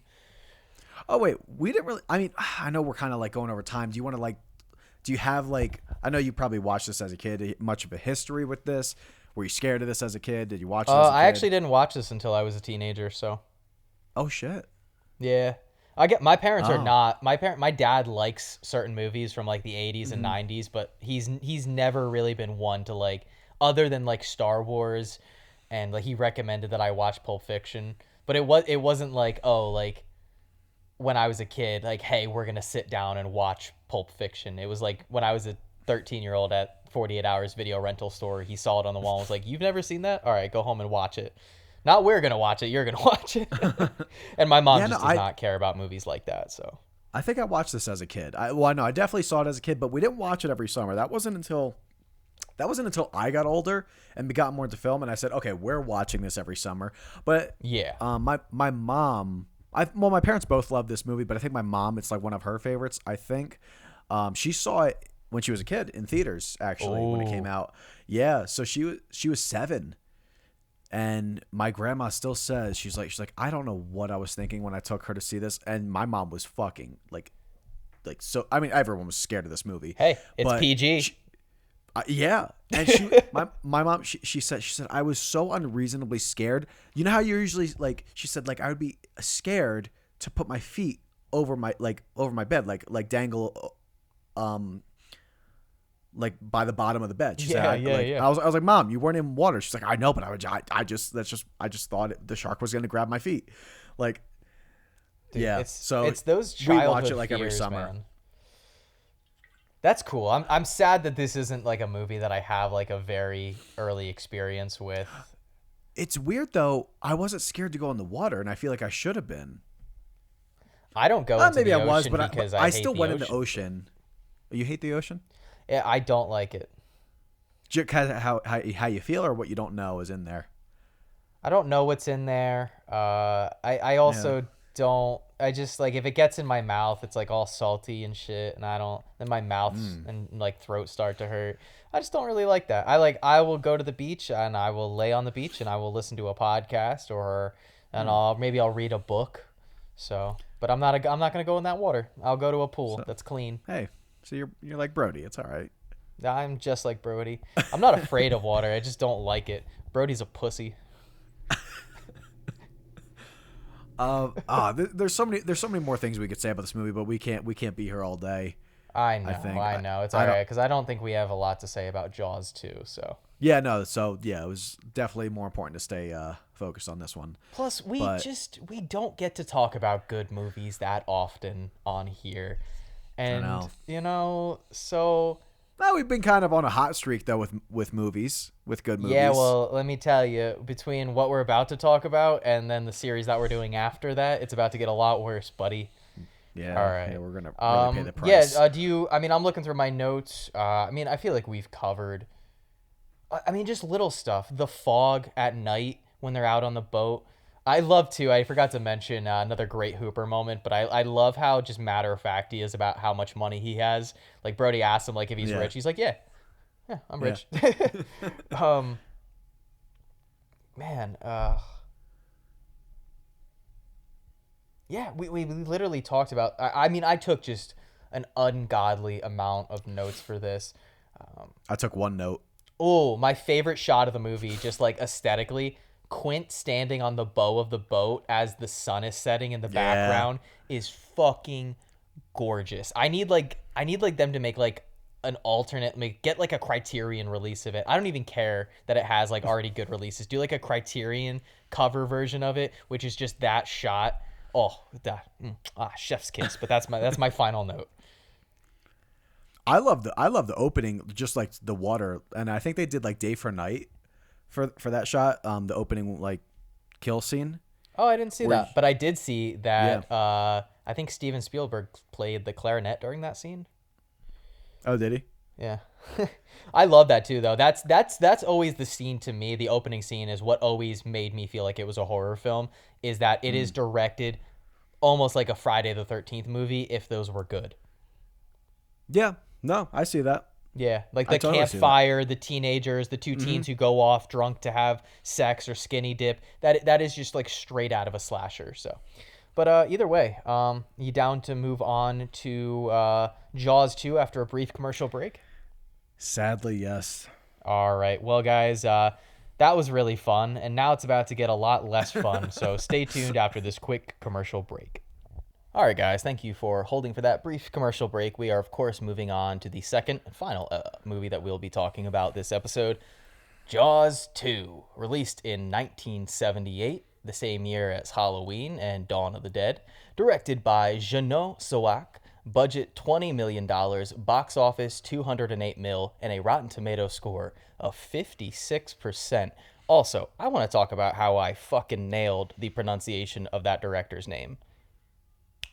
Yeah, I'll give it to you. I don't know how the fuck to pronounce it. That was pretty good. To be fair, I did watch an interview with him, and he seems like a nice guy. He seems like a cool guy. I guess this channel, all they do is Jaws related content. They did an interview with like a bunch of the cast and crew of Jaws 2 for its 45th anniversary. It's actually pretty cool, and I honestly thought the interview was more entertaining than this boring ass fucking movie. Hey, are we gonna get a 50th anniversary for Jaws? They missed it. Oh, no, it's this year. Dude, if Yeah. they don't release it in theaters, somebody's got to die. I don't know how I saw it a few years ago in theaters. That wasn't for an anniversary. That was just playing. Oh, you know what's crazy, though? What blew me away? So, 2022, I'm living in California at the time. They had a 50th anniversary screening at AMC of The Godfather in like the 40X theater, and it was fucking amazing. Me thinking, oh, so they're obviously going to do the same thing in 2024 for the 50th anniversary of The Godfather Part 2. Well, I guess I can go fuck myself because that never happened, so. And I don't know why. A lot of people like the second one more than the first. I'm not one of them, but, you know, it's a thing. I like the third one the most. Okay, no, I don't, guys. Whoever's listening, no, I don't. Stop. Yes, Come on, I'm yes, joking. he does. Yes, he does. Yes, he does. What you guys don't know is that I edited out a sequence where I told him he can't say that, but he does. He does believe that. All right, I'm gonna read the synopsis of this movie because I watched this about 2 or 3 days ago, and it's kind of just like the first movie again, but worse. But I'll read the synopsis for those who are genuinely curious about Jaws 2. Police Chief Brody must protect the citizens of Amity after a second monstrous shark begins terrorizing the waters. Oh, so exactly what I just fucking said. I don't know. You take it away. I'm already heated. So, okay, this is my first time watching it. Let's just start with that. So, really, I knew what I was getting into. I knew exactly how this movie was going to play out. I have very, very small notes for this movie. Was pretty bored throughout a lot. I don't think as bored as Jake. Jake needs a second before he could talk about how bored he was this movie before he bores himself talking about it. But yeah, so let me just pull up the Wikipedia page because I feel like I remember this one almost the least. Maybe because it's like the furthest that I've watched, and obviously I remember Jaws 1 a lot more. So pulling that up right now. You know what I remember from this movie? that the actor who plays the oldest son, Michael, is one of the worst actors that I've seen in a major motion picture. And You I think was so? curious to see what career he had after Jaws 2. Would you be shocked to believe he doesn't have one after Jaws 2? As he was only ever in 3 movies, one of them being Jaws 2. So that's a I good hardly starting point. I hardly remember him in this movie. I'll be honest. Like that's why I kind of have to get pictures and a plot synopsis for this movie. I remembered him because he was being a little dickbag the whole movie. Excuse my French there. Not as French as the director. But when it comes to his character, I wanted to punch that kid in the face every time he was on screen. Your dad is going through a fucking psychological breakdown. For those who haven't seen this in a while and are fans of like what happens to Dr. Sam Loomis in the Halloween movies, to where each movie he's just progressively more batshit insane. There's a scene in this movie where Brody is loading bullets with cyanide poisoning because he plans on going out and shooting a shark with a pistol. It's not bad. There's a scene where he freaks out at the beach and starts firing at a school of bluefish. And everybody, including his wife, has a petrified look on his face, which leads to Oh my god. the Yeah. one good scene in this movie. But everybody is like terrified of the chief. They think he's losing his mind. He's having a psychological breakdown. The town committee is trying to force him out. He knows that there's another shark, and he's having these psychological breakdowns. He's having like panic attacks and shit.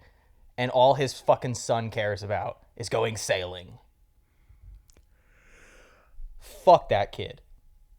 After watching this movie, I don't want to have kids anymore. After the events, like Michael was the one that was in the pond. That great scene we talked about Yeah. was frozen solid of, shock and terror. Why is his main like he needs to be in this water? You would think you would have some lasting effects from the first one. I guess it's 4 years later, but still. But I want to bring myself to this point that really fucking annoyed me. Is like, why are we doing the same shit? Like there's nothing different. It's like this is the first time these characters are on screen. No one's learned a thing. The mayor of all people is just doing the same fucking character beats that he did in the first one, with just like denying and rejecting the possibility of another shark. Dude, it terrorized your fucking town. Like, are you really doing saying the same shit you did in the first one? And not even, we didn't even mention in the first movie when discussing that one, because there was just so much to talk about and break down. We did not even mention one of my favorite scenes in that movie with the mayor, which is when it's after the attack at the pond and they're in the hospital. Mm-hmm. And he has this just traumatized, I done fucked up. And Brody's just pressing him, and he's like, just do the right thing now. Pay Quint. Let him go get this fucking shark. And the mayor just has this like broken response where he's like, my kids were there too. And then for him to just do, again, like Josh said, do the same fucking shit in this movie. And it's the same thing. He's so adamant about them being boating accidents. He says the same exact line. He's blaming it on boating accidents. Dude, you tried this last time, and look what happened. You were responsible for other deaths after that. It's just, I don't know. It really pissed me off. But my first note I have here is the opening scene of the scuba divers taking like photographs. I don't know what they're taking it of. If it's just like, I don't know. They're taking pictures of the orca because they find the orca like at the bottom of the ocean. And oh my God, the shark attacks him, and it's the same audio track of Hooper's screams. No. It sounded identical to me. I would not be surprised. Yeah. So it's like when Hooper's in the cage, and he gets like the shark hits the thing, and it has like the close up of his eyes, and you hear his scream. Great scream. It's the same fucking scream in the second one multiple times, and I'm like, oh my God, that like. Hooper, you're here? Like, I didn't know you were in this movie. It's insane. He is not in this movie. because Richard Dreyfuss was working on Close Encounters of the Third Kind, and also apparently when he read the script, he said, "Nah, I'm good." Not a direct quote, but that's pretty much the sentiment. Kind of upsetting that Roy Scheider, like, did he just not have any options? Like, why did he come back for this? You know, like, I mean... He did it as a favor. I don't know if you've read into this. So Roy Schneider was originally supposed to be in the film The Deer Hunter, and he was supposed to be in that? He pulled out of the film, and that was supposed to be one of the films on his 3-picture contract deal with that studio. And to make up for it, he agreed to do Jaws 2, and the deal was if he did Jaws 2, that would get him out of his contract. So he did it to basically get out of the contract. And I want to... That sucks. For anyone thinking that we're just two guys in their late 20s, whatnot, in 2025 bashing on a movie from 1978, I believe I took a screenshot of Roger Ebert's review of this movie back when the film was released initially. And again, the first one was a massive success, both obviously box office wise, but also critically. It became, a very big success. Everyone just fell in love with the movie. Roger Ebert described the film as pure trash. Gene Siskel gave it 2.5 stars out of 4 in his print review, writing that the film is worth only watching when its leading player is on camera. And for what it's worth... 2.5 out of 4, that's crazy. That's crazy. That's high. That's above average. Yeah. But, I know I sound angry, and it's mainly because I found this film just so painfully exhausting and boring. I think it is a better made movie than 3 and 4, unquestionably. Oh, yes. I think it is a better movie. You have the benefit of having Roy Scheider. You have a big issue is it being too similar to the first film, but in that same fashion, it does help it a little bit because you get some familiar beats that are at least somewhat enjoyable. But it's just that I think Siskel hit the nail on the head, because even though Roy Scheider didn't want to be a part of this film, and he would go on to say some hilarious quotes about 3 and 4 and why he didn't return for those, but I think he still is giving a good performance. I think Siskel is completely right. The film is only engaging when Brody is on screen. As one thing that this film does that makes it almost feel like one of those cheesy slashers that we would get in the 80s is it shifts the focus from interesting characters like Brody, like Quint, like Hooper, and instead now we get a lot of scenes dedicated to these random teenagers that Michael, Brody's son, hangs out with. And they are just so boring and just so generic that I could not tell you a single other character's name in this movie that isn't a character from the first movie. I have no idea. And, what is there...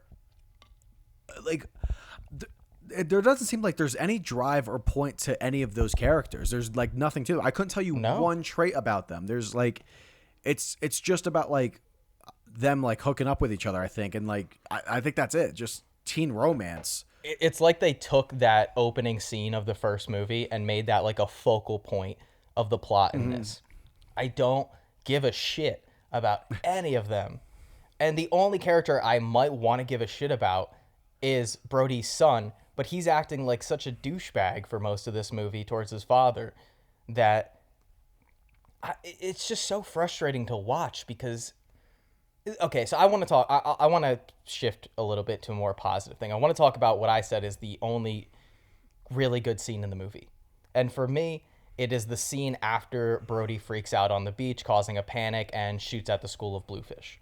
Because afterwards, everybody leaves him. Everybody just walks away and leaves him, except for his youngest son, Sean, who stays and helps his dad pick up the bullets. And it's just a really nice sentimental scene. It's not, doing what Jaws the Revenge will do, which is just copying a scene from the first one and using footage from the first movie. It's just building on that relationship between Brody and his son. And I liked that little moment. I liked that his son still stood by his father.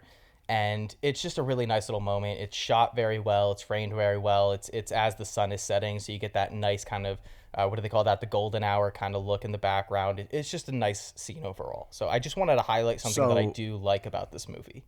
10 seconds, would you say? 30 seconds max. 30 seconds max. So why is everyone so like they're too mortified? I get it.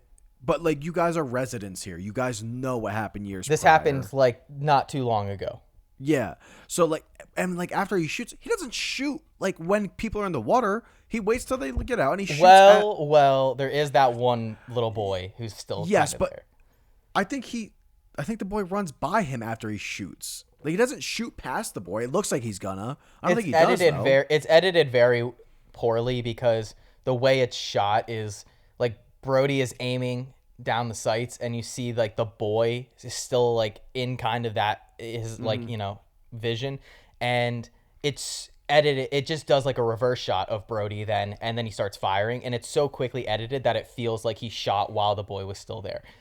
So it's not even conveyed very well what happened. He very may, like you said, he might have ran past him right after, but But like everyone after that, everyone is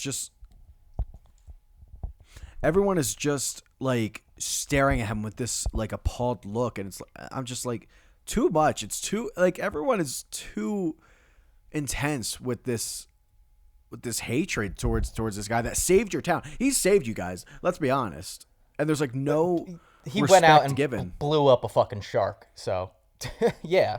Like, is there no, like, grace for him? Is there no, like, hey, this guy... It's my same issue with, like, any time you get a sequel, whether it's, like, a horror film, it's usually in the horror genre, where it's like, hey, I don't know, maybe stop sending kids to Crystal Lake. Maybe just shut that whole thing down. Halloween, maybe tear the old Myers house down. Michael literally goes there every single time he goes to Haddonfield. He goes back to that house. Maybe tear it down. I mean, I guess...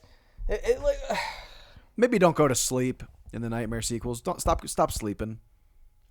Well, that one I just don't know how you get out of. That's, you know, Freddy Krueger you can't beat Freddy. It's weird. You just have to forget him. That's the only way to beat him. You just forget him.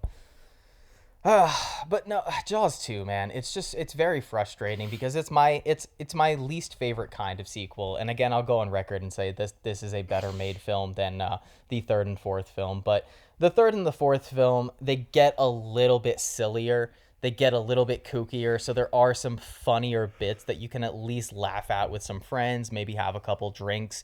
If you try to watch this with your friends, you're just going to watch like a disappointing lesser sequel. There's nothing to really have fun with in this movie. It's not nearly as well made.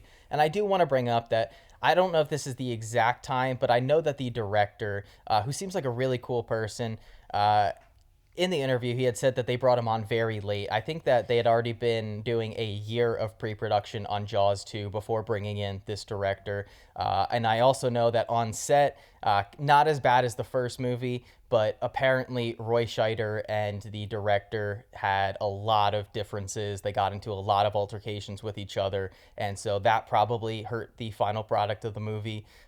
It's just, I don't know. It seems like, whereas a lot of the production issues of the first movie almost made Jaws a better movie, it definitely seems like the production and pre-production issues of Jaws 2 definitely made it a worse overall product. And again, it is just such a slog because this movie, isn't it nearly 2 hours or over 2 hours? I think it's 2. I think it's like kind of like around 2, which is, I couldn't believe it when I saw that. At the very least, the third and fourth film, I think the third one is like an hour 39, hour 45, and the fourth one is like a crisp 90 minutes. Yes, so I was so excited when I saw that. Me too. Because after Jaws 2, I was just so not excited to watch Jaws 3 and 4. Because I had seen part of Jaws 2 years ago after watching the first one. I got like 30, 40 minutes into the second one and just shut it off because I just, again, was so bored out of my mind. I think that's what happened with me. I think I did watch a piece of the sequel, but we turned it off, I think. Yeah, and that's the thing is like it almost was like a completely new watch for me because I just retained nothing about the second movie the first time I had watched part of it, mainly because just so much of this movie is forgettable. There's just so many scenes in the first movie that are iconic scenes, whether it's the USS Indianapolis or the opening scene with that girl getting killed, or the beach scene with Alex Kittner dying. Or just even littler scenes like his mother showing up and slapping Brody across the face. It's just there's so many great little moments in that movie that are better than what are supposed to be the big moments in this one. The big moments that are trying to be iconic, like in the first movie, we had Brody blow up the shark. In the second one, we're gonna have him trick the shark into biting an electrical wire and he's gonna fry the shark. It's so stupid. It's just stupid. Do you hate that? So like, is it known to the public that it's the mayor that chooses to shut down the beach, or is it the chief? I don't really know who's in charge of that. Like, is it supposed to be the? In regards to the first one? Yeah. I mean, I think if it was Brody's decision, he would have shut down the beaches. Doesn't the public know that then? Like, I hate that. Like, I don't think that would be public knowledge. I think the fact is that she was angry at Brody because he knew that there was a shark in the waters. I hate that he just. I mean, I guess it's not the time. You kind of just own up to it. But like, I hate that the mayor just gets away with there's no repercussions for him. But totally fair. But yeah, it's just I hate that guy who's trying to fuck Brody's wife in this movie. I think he's on like the town committee or whatever. Oh, is it the guy with the hairpiece? I think the guy that like the second we meet him, there's a shot of him looking at Brody's wife's ass, which is fucking absurd. But he even like makes. Let me tell you a comment, scene like, I hate. Brody's like, I don't know how I live without her, and the guy's like, yeah, me neither. Like, what? What? I'll tell you a scene I really hated. So it was after the party scene, I think. The night party scene that it was like outside. I forget why the party was happening. I don't remember. Yeah. But it's just it honestly looks like another like pier incident is about to happen. It's like a nighttime ocean scene, and you just see the shots of the water, and then it shows like the empty water, and then it just shows the shark. It just shows the shark swimming toward the town, and then it cuts. That is it from the scene. So I wanted to ask you a question because I think it's an interesting comparison, and I am curious because I kind of want to play devil's advocate for a second. Sure. Halloween 1, the first one, John Carpenter, known as being scary, but very noticeable lack of gore, right? Yeah. How do you feel about Halloween 2? You like it? I think I saw on Letterboxd you have it at like 3 stars. Yeah, I think it's kind of like overly hated. I agree. I think I have it at around 3 stars too. But something I don't like about it, I don't think it helps the first one. I think the first one is a lot more effective without the second one. No, I agree. But my point is, one of my highlights of the second movie is the kills and the gore. Would you agree with that? Yeah, okay. It's enhanced. So it's known that director Rick Rosenthal, the original cut of the movie, had less gore and less blood in it, and the kills were not as extravagant. It was John Carpenter who then went in after the fact and added scenes and added more blood and gore to the movie. Now, I think me and you agree, and I think a lot of people who have come around on Halloween 2 agree that some of the best parts of the movie are the better kills, the increased gore. It adds to the overall film. Jeannot, the director, said in the interview that he felt that the Hitchcockian approach, the lack of showing the shark in the first movie, would not work in the second film for the sole fact that audience has already seen that. The effect of not showing the shark and then the shark showing up later on in the movie, it has already lost its impact because it's already been done. So he felt that, now here's where I don't really love what he did, but he said that he felt it was more important to shift the script and focus on developing the teen characters to making them likable. To which I think he failed, but to play devil's advocate a little bit, I think I agree with him. I don't think you can make a Jaws, and here's my biggest issue. I don't think you can make a sequel to Jaws. I am very adamant and have gone on record as saying I think there is one good shark movie, and it is Jaws. It is the first Jaws movie. I don't think you can make a sequel that ever, not even just compares, but I don't think there's a world in which you make a good sequel to this. You can direct it better. Maybe the characters can be better written, but it'll never be a satisfying companion piece to the first movie. I think that first movie is so tight-knit, it's so perfectly paced, it's so perfectly executed that by the end of it, it is wrapped up in the perfect way, and there's no more to tell. That is it. The end. But I do agree with Jeannot that I think you cannot do the same thing that Spielberg did in the first movie with hiding the shark. So I don't have as much of a problem with them showing the shark early on and more often in this movie. It wasn't about seeing the shark. It was about the scene just existing solely to show the shark swimming toward the town. To show that there's terror, he's about to terrorize this town. It's just such a weak scene. Have a scene with people at the beach, have an attack happen. I don't give a shit if you want to show the shark. Go ahead. Yeah, I don't expect you to live up to the skill of Spielberg and have his level of constraint. But it's such a pointless scene that I don't need. And I think there was another scene that I was just like, it was so long. I was just like, oh my God, can we please get on with it? And there's also a weird shot. It was when, I think it was before he shoots at the bluefish. It's that beach scene. There's it feels like minutes go by of just establishing shots of of everyone at the beach. It is literally showing every single person at the beach just doing what they're doing. And I'm like, oh my God, I saw 20 people already. And then it ends with this weird shot of 3 girls walking with, it's an ass shot. Yeah. It's just of their asses just walking for so long. And that's where it kind of lends to Jeannot being not as talented as of a director as Steven Spielberg, because whereas so many scenes in that first one just perfectly built up suspense and tension, and I agree with you, it's not that they show the shark too much, it's how the scenes build on each other and how in the scene the moments and the beats build on each other to lead to a payoff usually.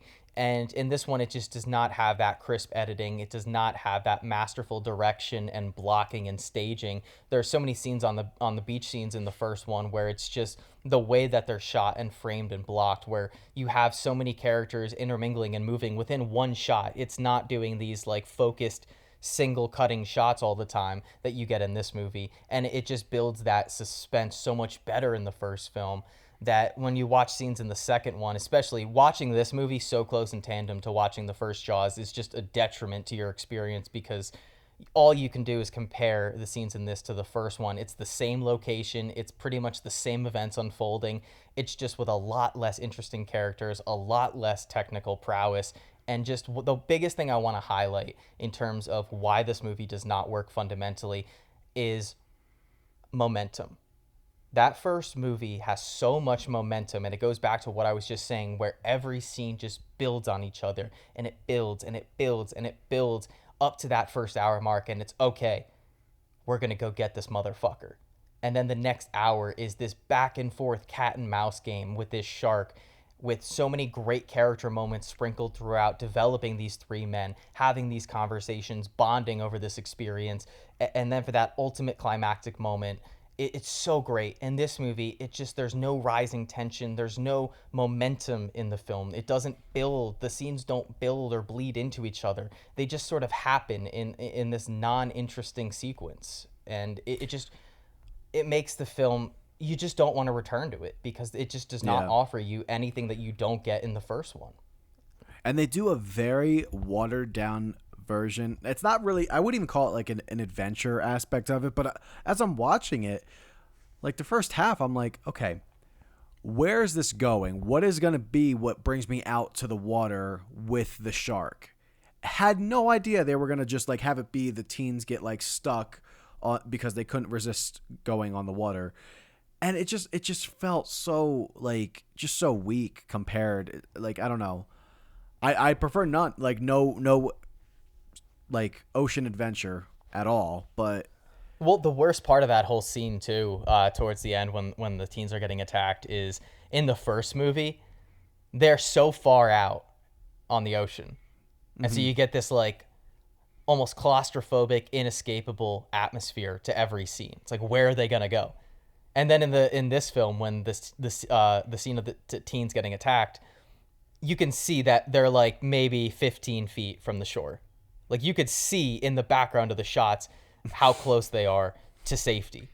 And whether or not there is a shark in the water, I understand you can't just hop in the water and swim. There's a shark. Like, I get it. You're afraid. I'm not saying I would do that. But what I'm saying is it hurts the overall atmosphere of the scene and the impact of it when I can see how close they are to safety. It's the same reason my mom hates going out on boats, because she gets super seasick when she cannot see land. And you just lose that impact in this movie. So that's just another thing that I think hurts it. But I think the biggest issue is just it's the momentum or lack thereof. It's just so strong in that first movie. It's what makes that movie so perfect and such a joy to revisit. In this one, it's just these scenes unfolding and happening one after the other with no real rising suspense or thrills. It's just lackadaisical. Yeah. The main girl, I think the love interest to Michael, infuriating. Like, she's just, when she gets like hysterical at the end, oh my God, I couldn't stand her. There's a weird relationship with Sean and one of the other friends. I don't know. She becomes like his guardian. She's like his babysitter. Yeah, I don't know what that was. That was the most like random thing. I don't know why Michael isn't like having Sean be with him. Why is Sean going with like another group of friends? It's just like, it was just a way to divide the brothers, and it was just like, it didn't really make sense to me. Yeah, I didn't mind the way they chose to like kill the shark. Cuz they kind of like, they at least show you that plot point in the beginning. Like, it's not terrible. It makes sense did nothing to me. For me. Yeah, no, it's just, it's not effective, but it's not, I'm not rolling my eyes at it. And they do a little setup with it by mentioning the wire underwater earlier in the film. Yeah.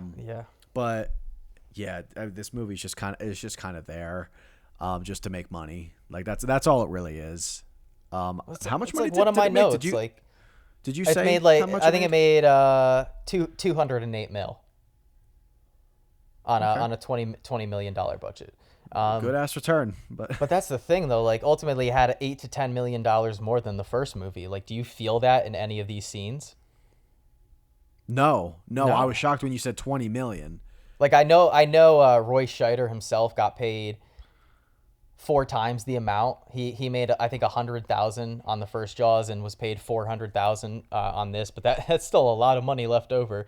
And it seems like the shark was working a lot better for them in this movie. I don't think it plagued the production as much as in the first movie. But like, again, like, one of my notes, like, off the bat, why am I watching teens have a water balloon fight? Like, what is this adding? It's not fun. It's not quirky. It's just... the scene that I texted you about, I had to laugh my ass off. One of the early deaths in the movie. After the woman so clearly, evidently, it's an accident, but pours, I think, gasoline all over herself in the boat, and then shoots a flare directly down and just ignites herself and goes up in a blaze of glory, I guess. What? That's like in the first 15 minutes. Like, yeah, I couldn't tell if that was like supposed to be played off as like her just killing herself because she'd rather that than get eaten by a shark, or if she just didn't know. I think I'd rather get eaten by a shark than burned to death. No, you know, she fucking blew up. She didn't burn to death. She blew up. Well, how did she know she'd blow up? Well, I don't know, but like, yeah, I guess.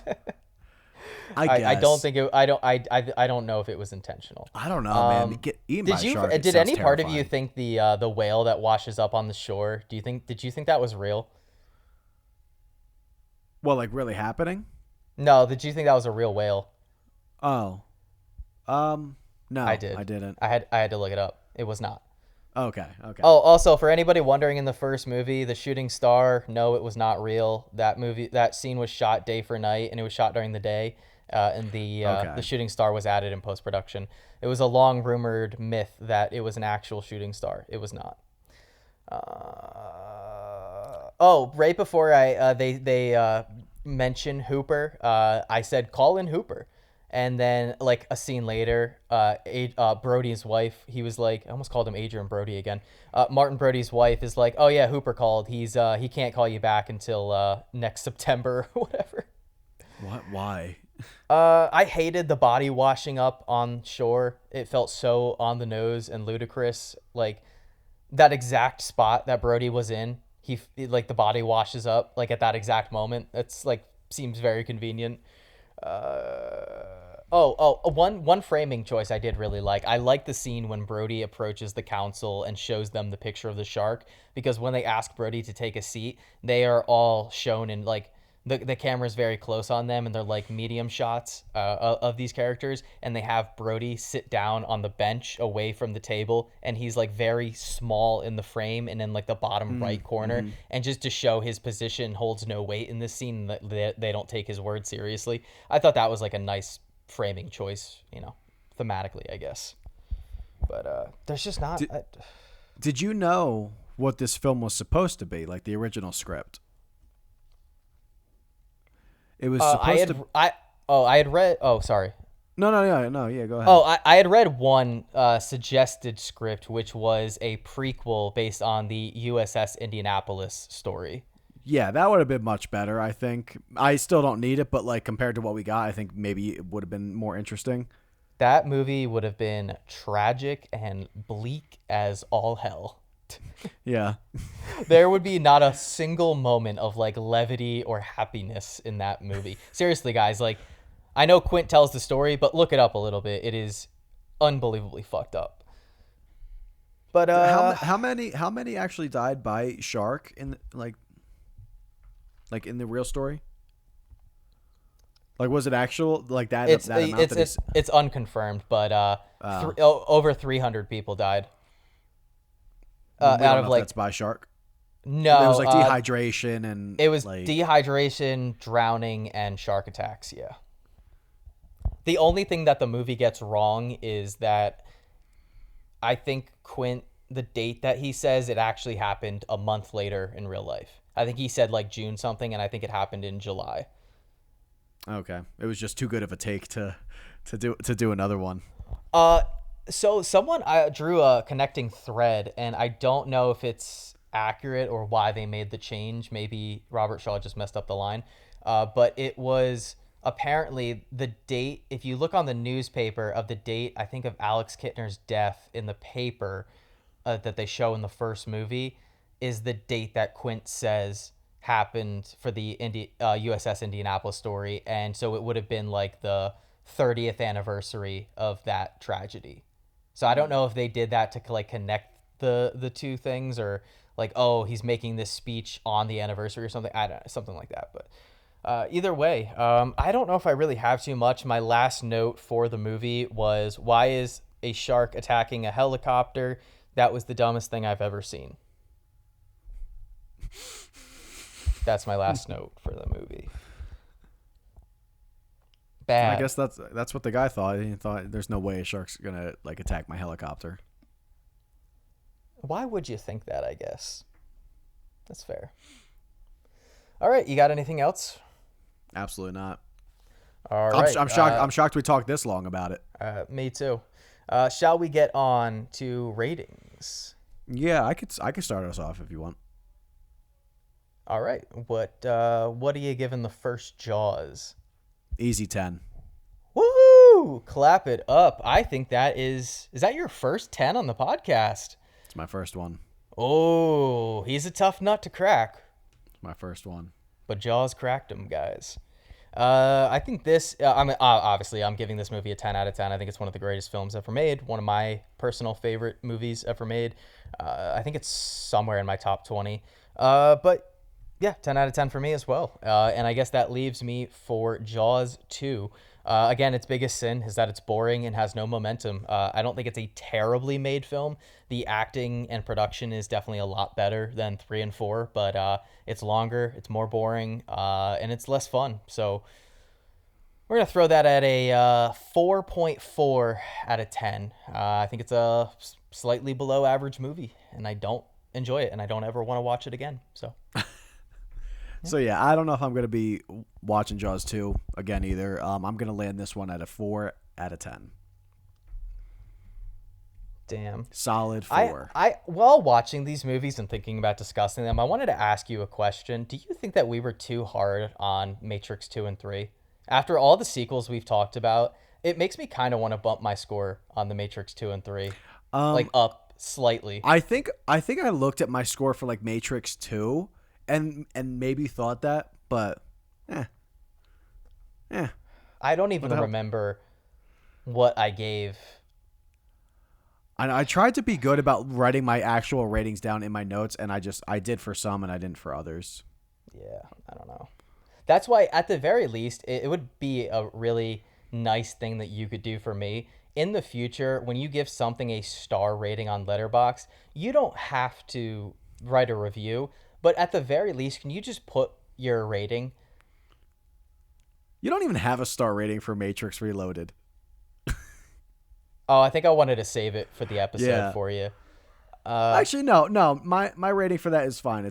I gave it a 2.5. And no, I'm not gonna do that. Might be a 3-star. It might be. I don't know. Yeah, I'm not gonna put my ratings in there. Before we head out of here, I got one question for you. Lay it on me. What brand of underwear do scientists wear? Hanes. Calvin Klein. You get it? Kelvin? Yeah, it was all right. All right, guys. Of course, on the next episode of Franchise Deep Dive, we are wrapping up our Jaws series. Hope you enjoyed us talking about Jaws 1 and Jaws 2. On the next episode, we will wrap it up with Jaws 3D and Jaws The Revenge. Yeah.